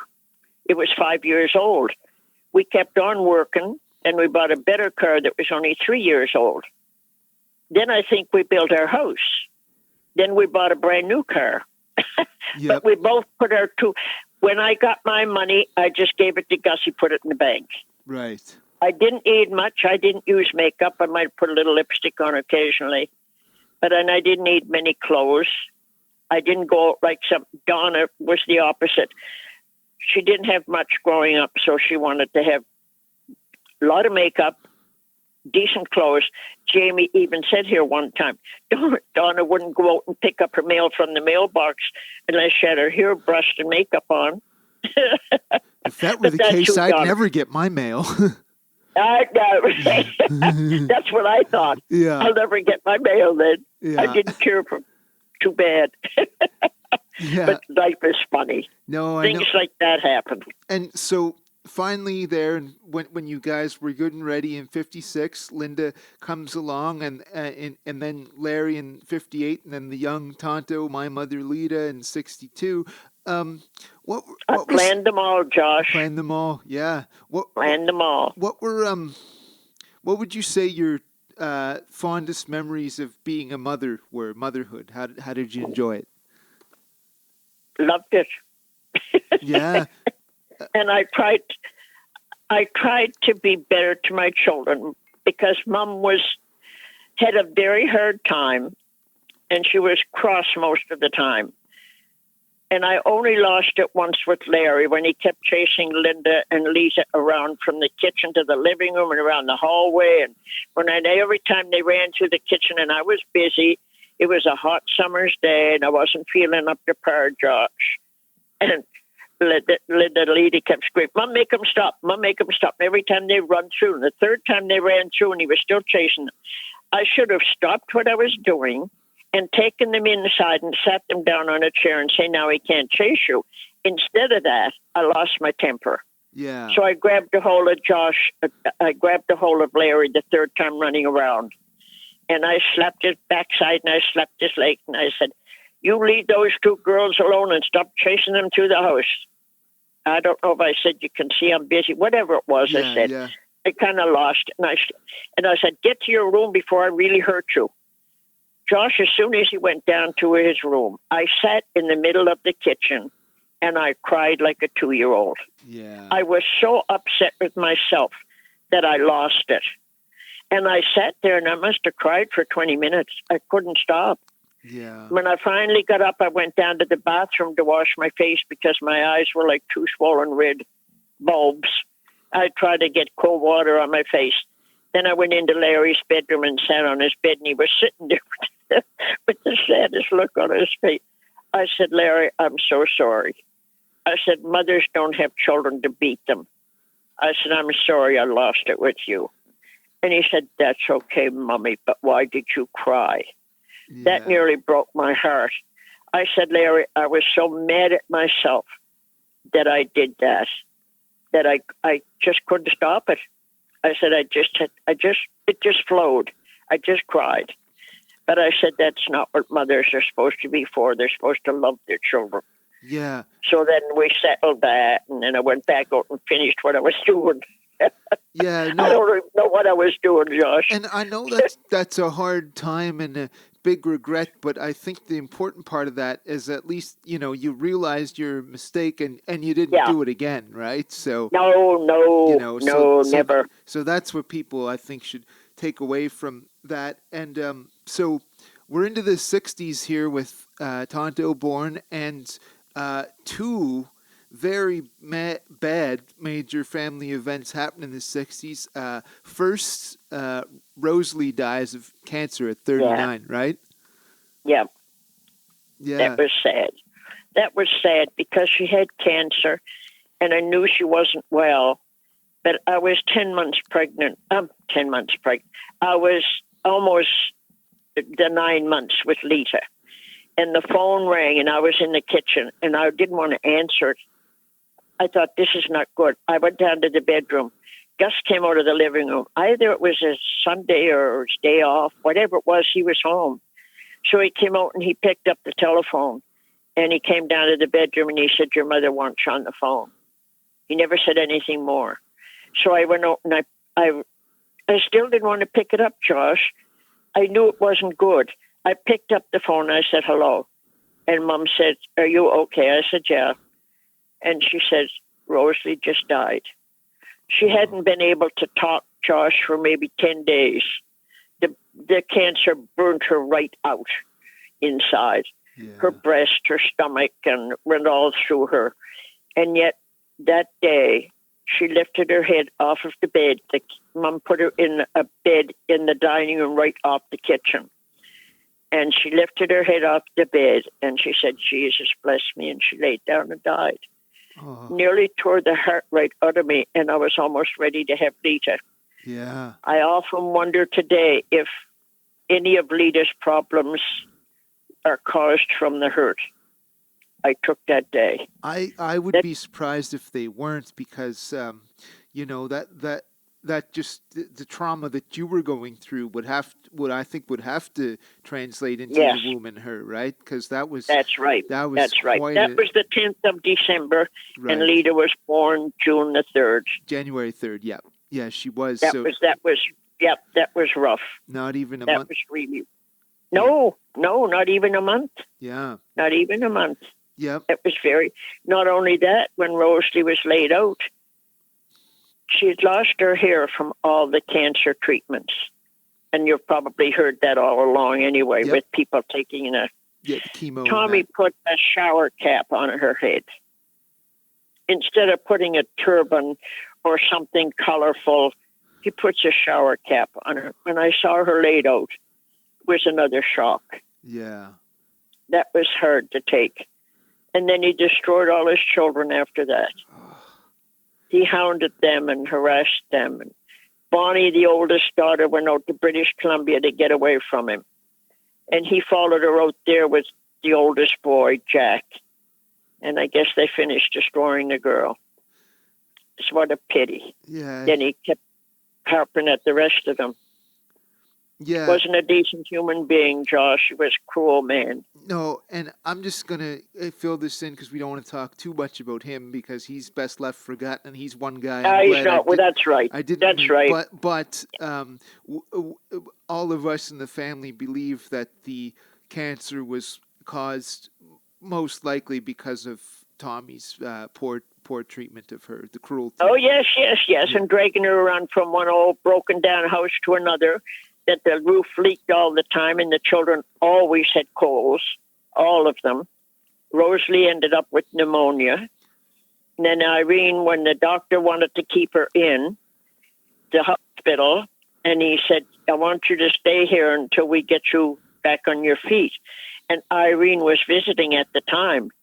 And Irene said, she can come home with me and I'll keep her until she's back on her feet. So the doctor said, okay, that sounds good. She'll be able to move around and do what she wants. So he signed Rosalie out. When Irene took Rosalie home that night, Tommy went over because he was living on the Dartmouth side. They were living on the street where Hoyt's transfer is. I forget the name. Is Edinburgh, maybe, Street, somewhere that end of the city. And a pounding on the door was like the door was going to fall off its hinges. Irene opened the door, and it was Tommy, and he said, where's my wife? And Irene said, Tommy, I told the doctor to sign Rosalie out. I would keep her until she's back on her feet. She's my wife, and she'll come home and perform her wifely duties. And he's screaming at the top of his lungs. Freddie, Irene's husband, was coming down the stairs. And he said, Tommy, Rosalie is in bed. She's not well. And he said, she's my wife and she'll come home. By then, Rosalie, of course, heard it all. She got out of bed and she came to the top of the stairs. She said, Irene and Freddie, forget it. I'll go home. That was it. She went home and he just got worse. Yeah. So yeah, he needed her all right to punish her. And I think the problem is back in those days, people didn't interfere as in families as much as like now. That would be a clear sign of abuse, and there'd be all kind of warning signs. But you know, it wasn't so. But thank God I never met that guy. And No. He was a horrible human, and yet his younger brother was a priest. And when Rosalie and him had upsets, Rosalie would go to the priest. What's he going to tell her? She never ever told us. Right. But he probably would say to her, go back to Tommy and I'll speak to him. Right. And every time she did, it was worse than ever. Yeah, because, maybe he'd be mad that she went to him. Yeah, that's right. An abuser doesn't just get better, like, just because you give him another chance, right? That just enables him to be worse, right? So exactly. So, and unfortunately, there's more sad events to cover because this would have been December 61, but then in 1966, I believe it was, Bob died in a maybe the biggest family tragedy we've ever had. Yes. I don't know how Mom survived it, Josh. She lost Dad, then she lost Rosalie with cancer. That destroyed Bob alone, because he and Rosalie were very close. Right. And then to see what happened to him. His wife was running around. Bob made a very close friend with a policeman. And they were good buddies, and they bowled together, and they did things. And Claire met him one time. Of course, Claire was running around, I think, at the time. And whatever happened, it just got out of hand. She was off, I guess. When we were living together on London Street, we rented a house together. Bob and Claire lived downstairs because Claire was pregnant, and Gus and I lived upstairs. That's when we built our house in Timberley. We were living upstairs over them. And every time Bob was out of town with a bowling tournament He was really sharp with the bowling. He had trophies enough to fill a whole trunk full. And he was away. Every time he was, Claire would be on the phone giggling and laughing. When that happened one night, Bob was back from wherever he'd been bowling. Gus got a cough. We were living upstairs. We had no children then. And I thought I'd go up to, it was a stormy, stormy night. The snow was just falling as thick as thieves. And it was high up after a plow went down the street, especially. The cliffs on the side of the street of snow was very high. And it's still snowing. And I said, I'll go up and see if at the drugstore is only around the corner. I'll get some cough syrup and see if it'll help that cough. So I started out. I just had $2 or $3 in my hand, Josh, in my glove. I didn't need a purse. I didn't need anything. I had a hat on my head, scarf around my neck, coat curled up around my neck, boots on. And the people that I'd known before I got married, Mabel Clements, lived on the other side of the street. So when I was going up, I saw this tall sailor coming down on the other side of the street. So we started to cross over where I was walking. So I thought, I'll cross over on the other side. I have to go around the corner anyway. So my head was bent against the wind because it was in my face. 2 seconds later, there's 2 feet standing right in front of me. Yeah. I lifted up my head to see what was going on, if the guy wanted to look for somebody or whatever. I got smashed in the mouth so hard, broke my teeth. I fell down on my knees because my head was bent anyway. I guess that's why I fell on my knees. I don't think I ever told you that story. I didn't tell anybody. No, I did hear about, and then Gus and Bob tried to chase him down after, right? Yeah. So here's Bob with his slippers, Gus with his slippers, and Gus coughing his head off. And a car went down Oxford Street, which was just 2 or 3 houses in. And I was headed up to get the drugstore on Oxford Street. And I guess he heard the car and thought it was turning down our street, and he took off down the street like a bat out of hell. I ran into the house with blood all over me, my teeth broken, and mumbling. Somebody hit me, and Gus and Bob ran out the door, but of course the guy was gone by then. So they went back in and called the police. The police called when I said it was a Navy guy. That's all they could tell, Josh. I don't know the different status of a Navy guy, officer, or plane. Because in the winter, they just have winter coats on and hats, and I knew it was a Navy coat. Yeah. I have no idea why. And so they called them in. Right. The police came with the Navy, somebody representing the Navy. So they started asking me all these questions. My mouth is swollen, Josh. My teeth are broken. And one smart-ass officer said, they were in plain clothes, you don't talk very well with I don't know how he put it. You don't talk very well, do you? I got up, walked out of the room and went back to my bedroom and shut the door. Yeah. And I heard one of them say to him, you're a little rough on that girl. And I thought I could have punched his face out. Yeah. But I was in such misery. All that night, I guess I shook in bed, just so upset. There's nothing like getting smashed in the mouth in the dark of night. Yeah, and so I got so I'm just gonna again provide. So what had happened there was it was an attack, and then the guy ran off when it was a snowstorm too, I believe, wasn't it? Yeah, but my mother said afterwards she thought it was meant for Claire. Yeah. Bob's wife. Okay, that's how I never knew that part of it. Yeah. This attack. So.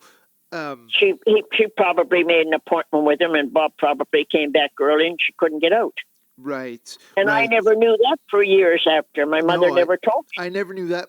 And a good aside to this too is, I believe you had told me years ago, when you were walking down and you seen the guy, you had an intuition like you were about to be attacked. You thought, yes. Yeah, right. Yes. And then it happened. I had a psychic feeling this is not good. Yeah. I should have turned around and gone back in the house, but I prayed that it would be okay. Yeah, that's the strangest thing, Josh. Yeah.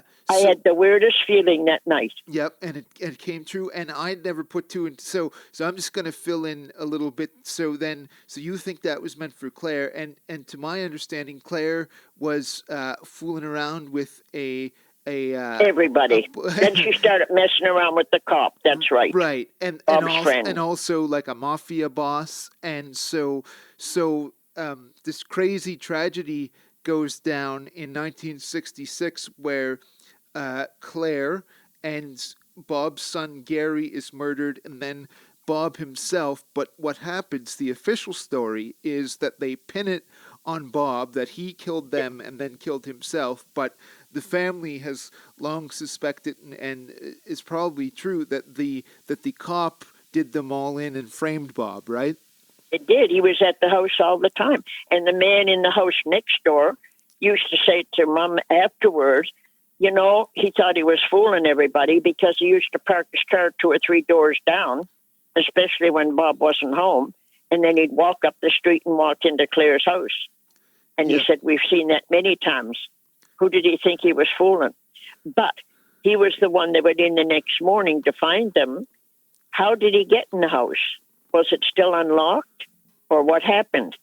Bob came home apparently unexpected. And he must have been in the basement because the man next door had told Mom he heard those houses along Quinn Street were built on bedrock. Most of the houses along that side of the street. And if you drop something in the basement in one house, you could hear 1 or 2 houses past that. So the man next door heard rumbling around with the garbage can being knocked over in the basement next door. That's where Bob and Claire were living. And Bob had gotten back. The guy was probably in the house, and Bob came back unexpected. So the guy ran down in the basement to hide. And either Bob heard it or whatever happened, he must have came back up and shot them. Right. That's how we figured it. And then not only that, he put the gun. Bob apparently had a German Luger that somebody had captured from an enemy and gave it to Bob for a souvenir. And Mom never liked guns, and Gus never liked guns, so I wouldn't have had one in the house. But whatever, he put the gun by Bob's left hand. Gary was shot in his bed, so he wouldn't be a witness. Right. Claire was shot in the neck. Bob was shot through the back of his left side of his neck, came out through his right eye. Bob was right-handed. The police chief and the coroner was Dr. Murray, was our family doctor at the time. He called Mom and he said, Mrs. Bishop, you needn't worry about it because Bob didn't do it. Because the papers, this is a great story, you know. That's put it. They put it all over the papers, all over everything on the radio. And Mom had called me and asked me if Gus was home. I said, no, he works tonight. So it must have been a Friday night. So she said, will you ask him to come up after he works? And I said, okay. So I called Gus at work and I told him Mom had called and wanted him to go up. And he said, are you okay? And I said, I'm fine. He said, nobody's there threatening you, are they? I said, no, Gus, no. Mom called and she wanted you to go. He said, did she say what for? And I said, no. And I said, no, just go and see what she wants. So he said, okay. So I thought, this is crazy. I went in to wash my hair because I wanted to keep myself busy. I took in a little portable radio that ran by batteries. I put it on the toilet tank while I'm washing my hair in the sink, and I get my hair all full of soap and running water. When it came on the radio, the music stopped. This Robert Bishop and his wife Claire and their son Gary are all shot. I nearly fell over on my face in the sink. Yeah. I grabbed a towel. I went to the phone. I called Grace.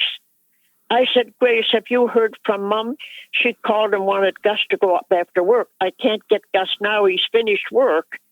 And I said, Bob and Claire and Gary were all shot. And Grace, the two of us were crying, talking on the phone.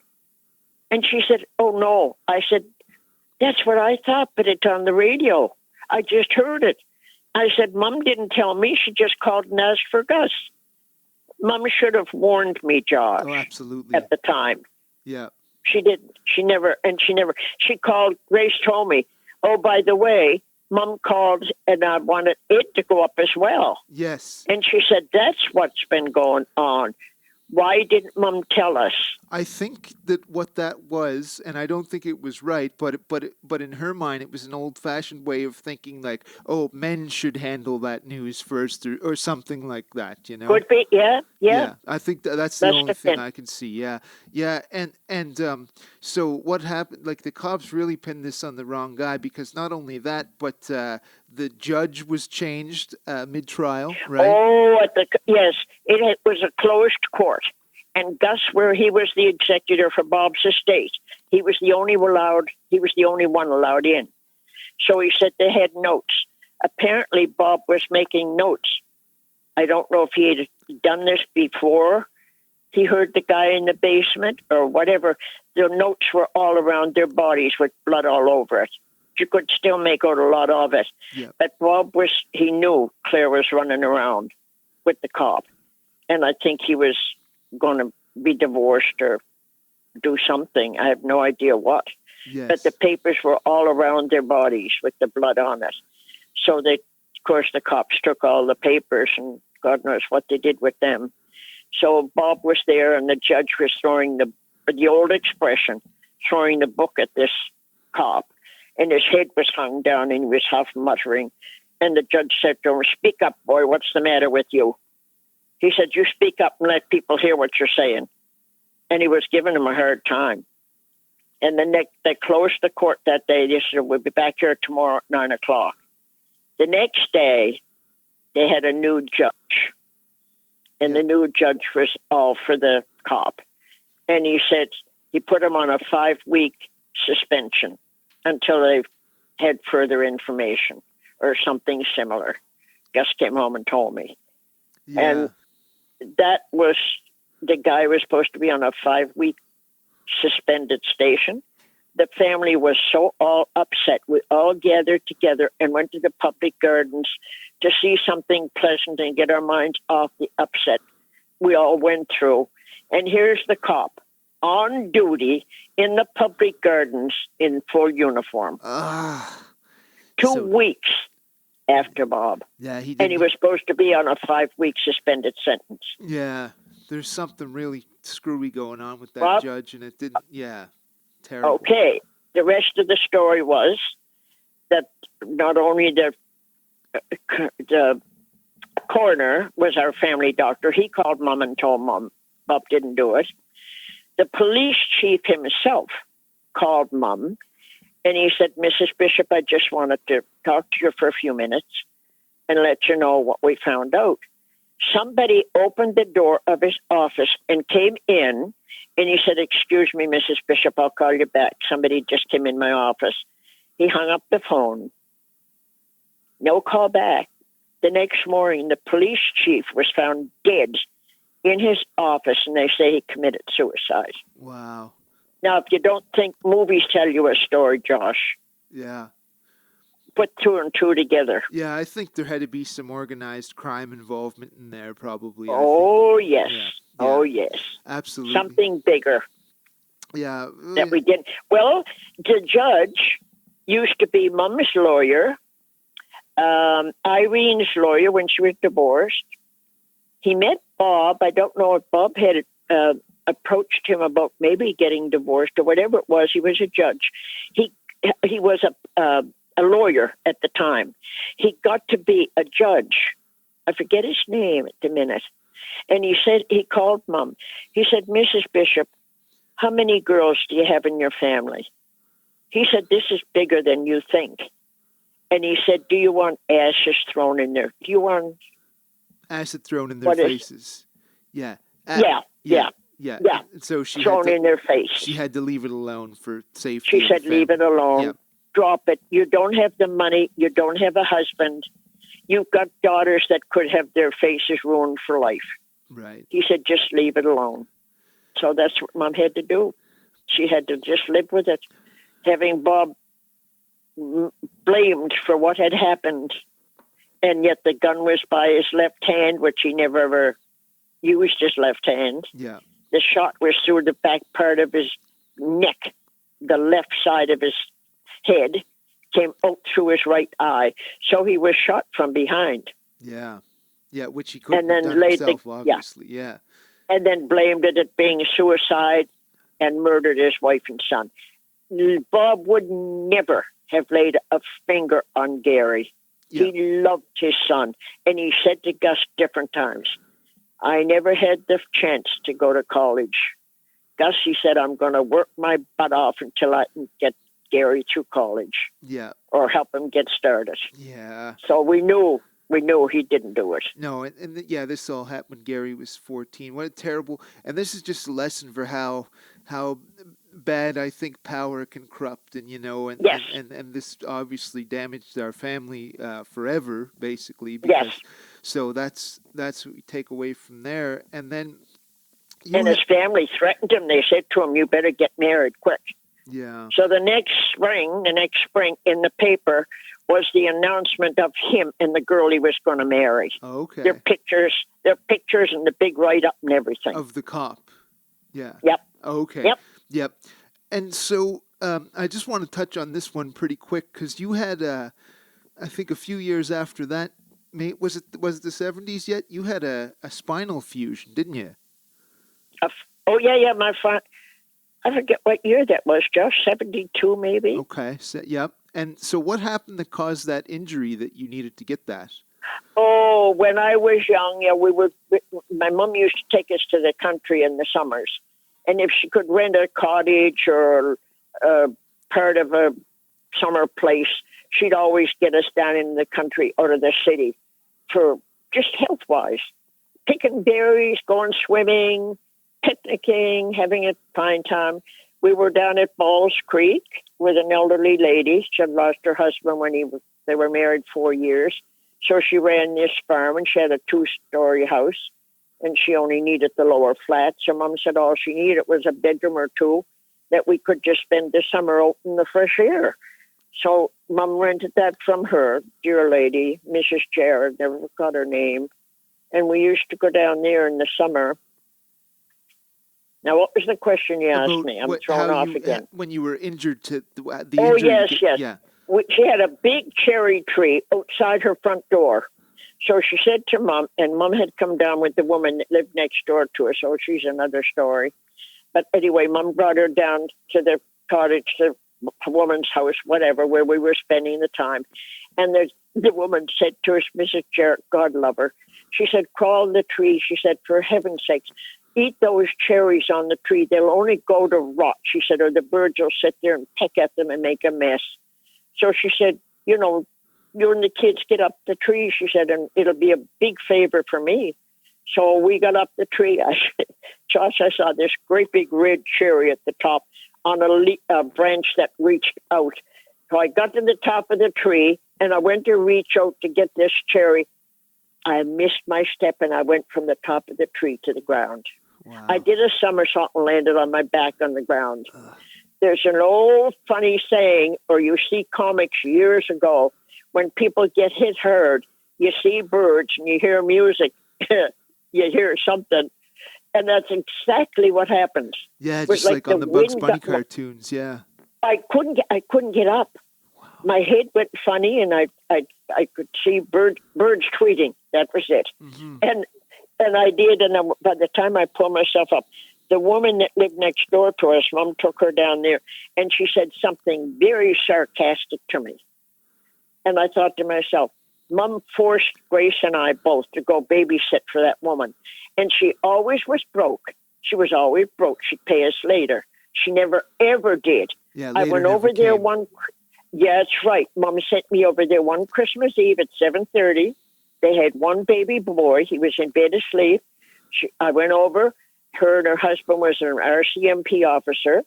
So they had a couple pick them up because they were going to go somewhere to party together.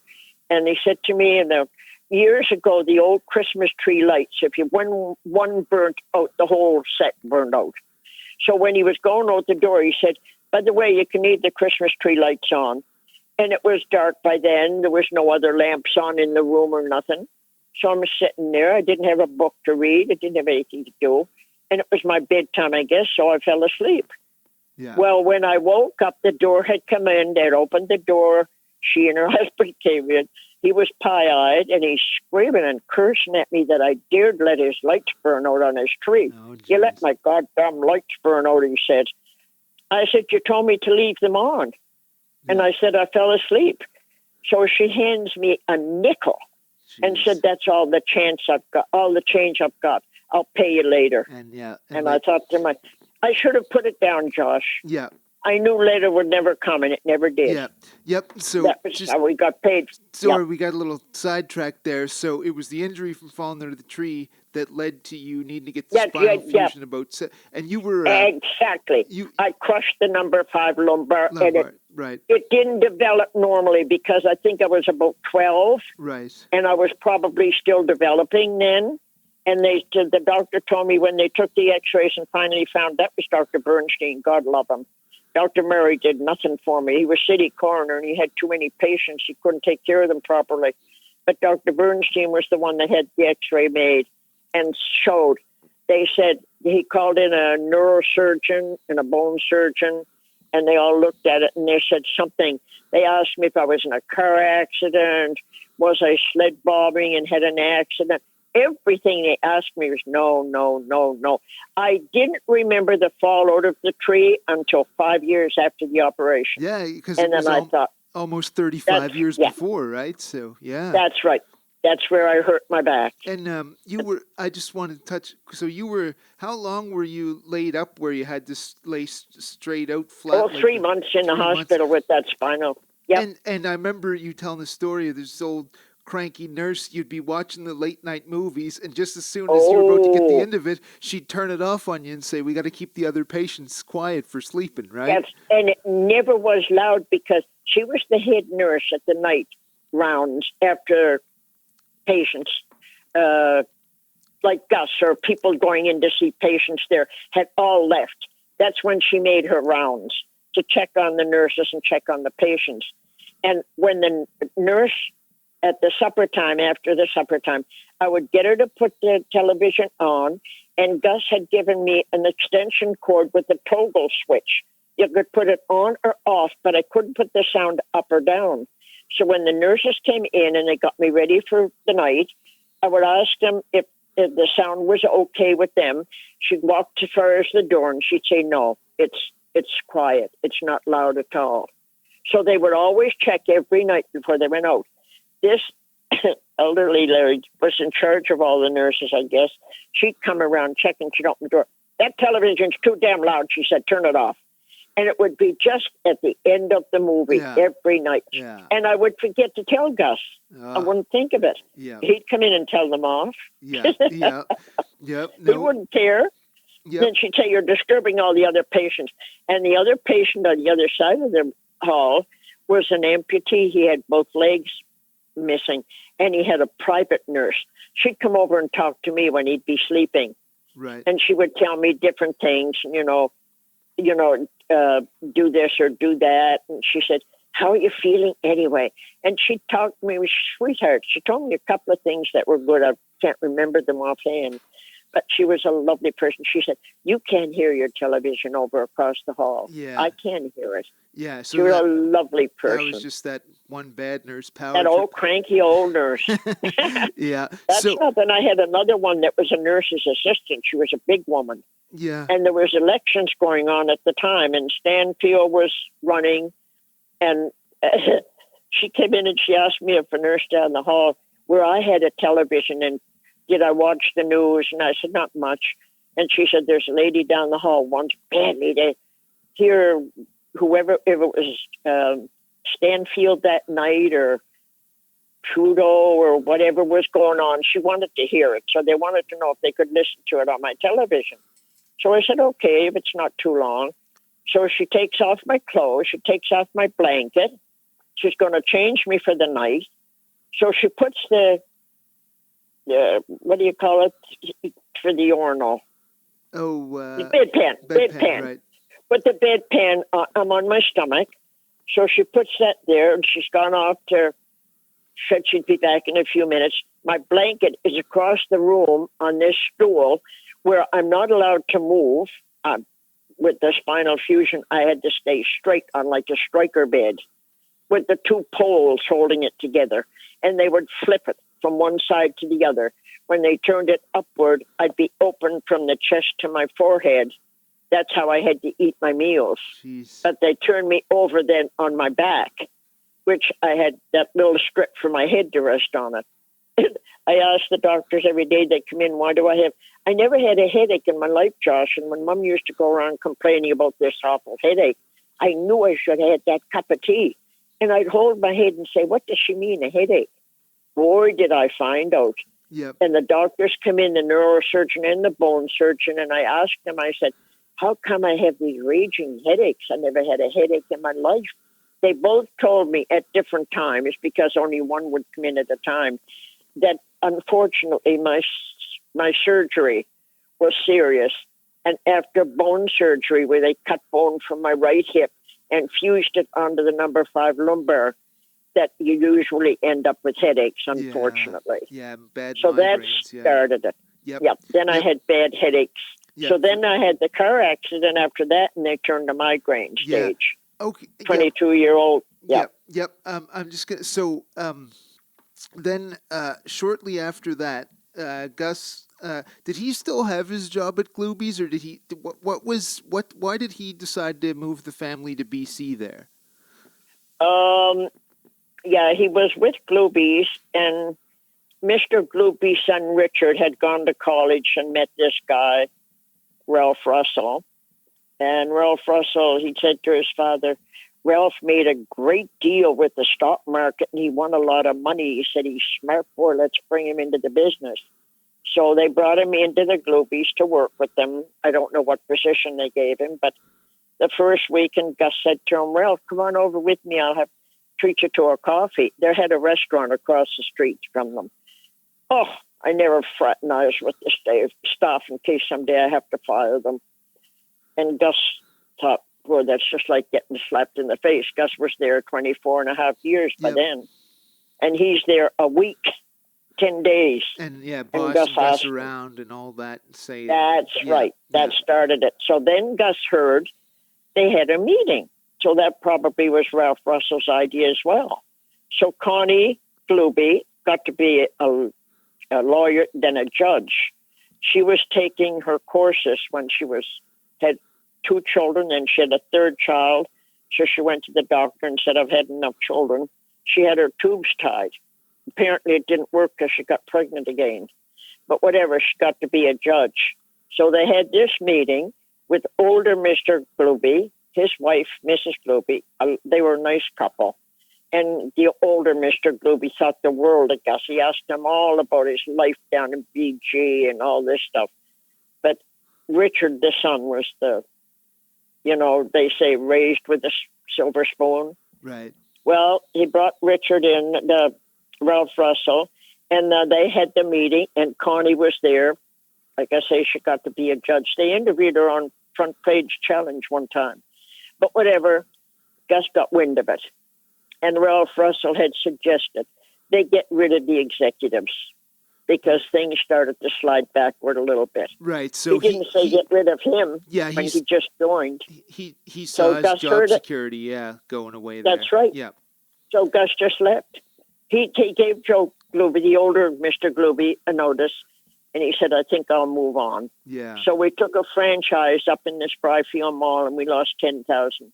So then he just wanted to completely start over in BC? That was the impetus for that? Yeah. We lost 30,000 in 10 months. Oh, wow. So then Gus he thought he'd look around for a job. You get these ads in the paper to meet somebody at this hotel in this room number and whatever.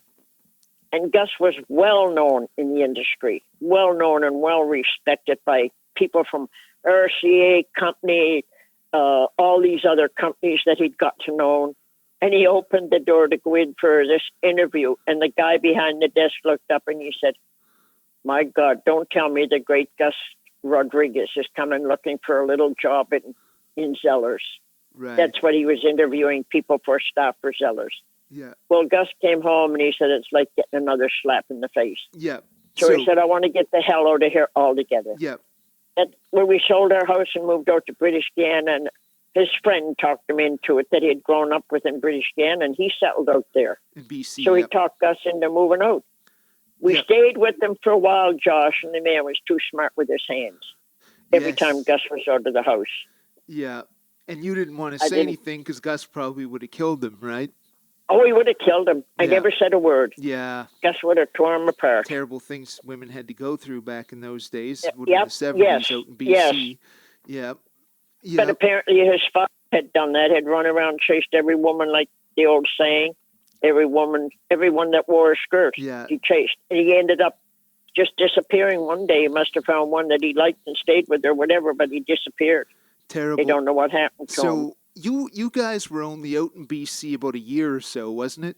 Oh, yes, and that was enough for me. Yeah, and that was enough for me. I'm going to tell, because what happened, you had been, I think, crying yourself to sleep for a number of nights, and he happened to notice you there crying. No. He never knew it, Josh. I soaked my pillow every night. I never made a sound, just the tears. Yeah. One night. Well, it was... We were off on our own by then. We bought another house, and we got out of that place with the couple he went out to stay with, and we were in our own house, and I was still crying every night. Linda was back here, the first year of college, my oldest child, not even with us anymore, back here all alone, and everyone promised to go. Oh, don't worry about her. We'll see she gets enough to eat. We'll see she's got company once in a while. Not one soul went up to see Linda for that year. Yeah. And it broke my heart. So one night it was like a dam burst, and I just cried like a baby, and Gus turned around and he said, don't tell me you hate it out here that bad. And you did. I said, that's part of it. But my firstborn is back all by herself in Nova Scotia with no one to take her a treat, to call her and see how she is. Nobody. And I said, I'm not staying out here anymore. Gus said, don't worry about it. So then he called Dave McLean back here. And I think Dave said that he'd look around and see if there was anything open. So he mentioned to a couple of friends that Gus wanted to come back home. I think he got a job at the... power company, was it? Or the electric company on... what's the road going out of town? Not Micmac. Oh, gosh. Oh, that's okay. Doesn't matter what street it's on. Going out toward Bedford anyway. Yeah. And Gus had met some of the people there. So they had a job opening as the manager of this electric company anyway, for stoves and fridges and electrical appliances and all that. And Gus, where he'd been buying the electrical appliances for Glubies for 25 years, Dave McLean was the one that let Gus know. Right. So they came back and interviewed him. So Gus worked there for a short while until it closed down. And then he worked at their head office down in Scotia Square, I think it was. Way up anyway. So he came and he worked there for a while. And then they were looking for a man to manage the Woolco in the same mall there. And so Gus went down to inquire about it, and he said he'd like to take it on for part-time. So he took it for part-time for a short while, and then they wanted him permanently. Yep. So he left the power company and then went to work for Woolco. Yep. Full-time. Yeah, That's where he ended up. Near 25 years of buying and selling appliances and having that reputation means that he wasn't. People knew what he was about. So, and I wanted.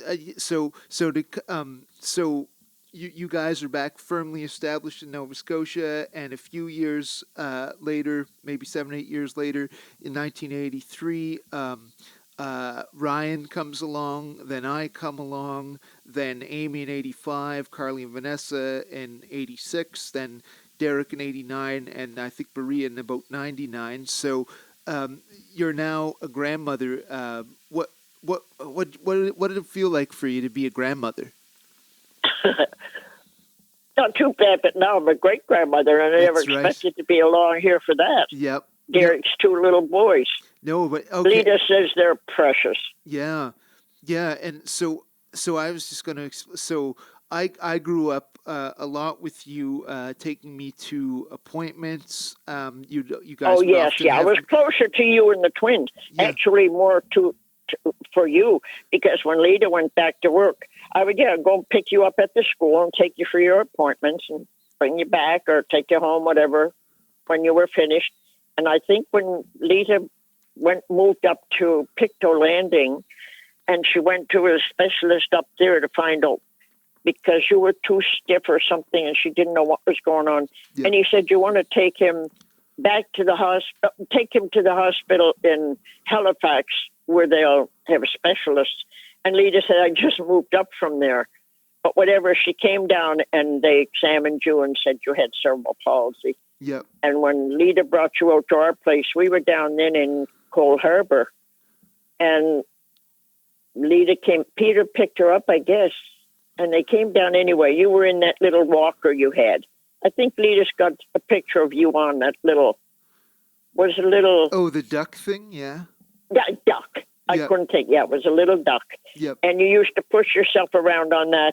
My gosh, Josh, I had a tall vase with that dried oak stuff on it. You would go and touch that like it was china. yeah Little boy that you were, you knew it was delicate. You would yeah. run your finger down I it. knew the delicacies of it, but I also wanted to talk about some other times. So yeah, and I would often be over there on the weekends, and I don't know if you remember this, but quite often in elementary school, I would convince myself I would have a little headache or nausea or something, and I'd get you to come and pick me up from school early. So Oh yes, I had a yes. lot of good times, watching cartoons over there, and The Price is Right and Wheel of Fortune. It was a very happy childhood for me, and also. Besides of that, you've been providing a tremendous amount of leftover dinners for me for the past 17 years since I've been out on my own. So those Winnie dinnies have kept me from starving and kept me at a real good position. So you've been one heck of a grandmother, Grammie. So I had a very good experience having you as a grandmother. Yeah. Oh my gosh, I'm glad. Yeah. I'm still making them, Josh. Yeah, I'm I still know. making your I dinners. can't even. Yeah, that just put that in perspective for people. One of my greatest supports in my life, up to and still going on the present day, is 95 years old. Um, so Yeah. that's what I was gonna ask. Like you and Gus had known each other for 70 years, with the longest relationship I've ever heard of. I know a lot of people don't even live that long, and Yep. I know he yelled. He was still the greatest thing in my life, Yeah, Josh. absolutely. Yep. And Yep. and he I think Don had even said one time he stayed about 40 years old for 40 years, but then around 85 or so he started to decline. He lived to 94 in 2015, but most people start to get caregivers in their 80s, but you actually and you had some workers in there to help take care of him, but remarkable thing, you became a caregiver in your 80s. Yep. Well, I would do it again if I had to, but Josh, I'll tell you at the end, I was really getting tired. Yeah. But I mean, so many days, so long, and some of the people that did come in here to work, they caused more work than they did, so that wasn't that much of a help. Yeah. Some of them screwed up badly. Yeah. Some of them would come when they were supposed to be going home. That's when they would show up. Yeah, It was hard. I've had some bad, most of them been good, but I've had bad experience with workers a few times. But lucky for me, I only get them every 2 weeks, and you had them every day, so that was Yes, and different yes, people every day too. So that was yes, an yes. awful mess. They really need to run these systems a little bit better to help people better. But yeah, so I wonder how that's working out now, Josh, with this COVID business. yeah, That must be very scary. I'm still getting service, but it did cancel for a little bit during the first wave. For a bit, but it's still on for now, as far as I know. So we're almost there, Grammie. I'm getting really close. So Okay. I just wanted to touch on so we touched on Donna early, but then so you've lost your youngest sister, but then 2 weeks before that we have another major family tragedy, and your son Larry, 63, dies instantly of a heart attack. I want you to maybe tell people, because I really enjoyed Larry. What kind of what kind of guy was Larry? He was fun-loving all his life. He was always funny. He was funnier even than Gus had humor, but I think Larry topped him. He loved his children. He was a great father. I'll give him that. He was funny. He was loving. He was kind-hearted. He would do anything for anybody, always. Big heart, Larry. Yeah. And the shock when he went was tremendous. I know. So, and, I mean, on the one hand, at least he didn't suffer, but it was far too young. He should have had another 20 or 30 years, Josh, if he had called me about 10 days before, and he said, Mom, I could have retired 2 years ago, but I'll have to work another couple until Maria's had her college education. Yeah. And then he said, I may get a little part-time job so I won't be too bored. But he did everything for his children. Yeah. Everything. Yeah. Took them everywhere, ran crazy. Yeah. But he loved doing it. He loved doing it. That's what he lived to do, right? So he was allowed to play the drums and do what he was. He wanted to be who he was. Yeah. And that he was allowed to do. Yep. So I'm glad for that. Yep, exactly. Yeah. And so, but I'm still shocked, like Josh. It was too quick. I know, and at your age to lose his son, that's not fair at all. It's not fair. No. And so I just have, Grammie, this has been one of our all-time great interviews, but I just have the one final question that I ask everybody during these shows, and that is, what do you think the meaning of life is? Josh, I think that we are all, as human beings, are still trying to figure that one out. Yeah. Most of my life, I've heard that we choose to come and live on this planet and even choose our parents before we come. Then we have to, if we don't get it right, we have to come back until we live and learn the lessons we're supposed to learn. Maybe that's what reincarnation means. I've no idea. I guess we all question that as well. But God does not give us what we can't handle. And God helps us handle what we are given. Amen to that. Amen to that. What a wonderful interview this has been. Thank you so much for doing this, Grammie. Like I said, I think this is one of our all-time greats here. I'm so happy you agreed to do this, and it means the world to me.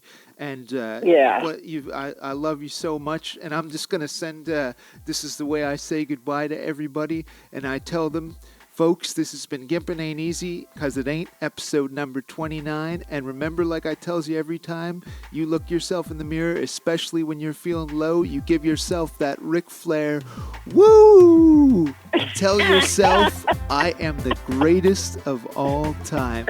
Thanks so much, Josh, I love you. You know that. Yes. Yeah. And I love you always. Love you too, always, Grammie. Okay, you take care of yourself, love. You too. Good night, Grammie.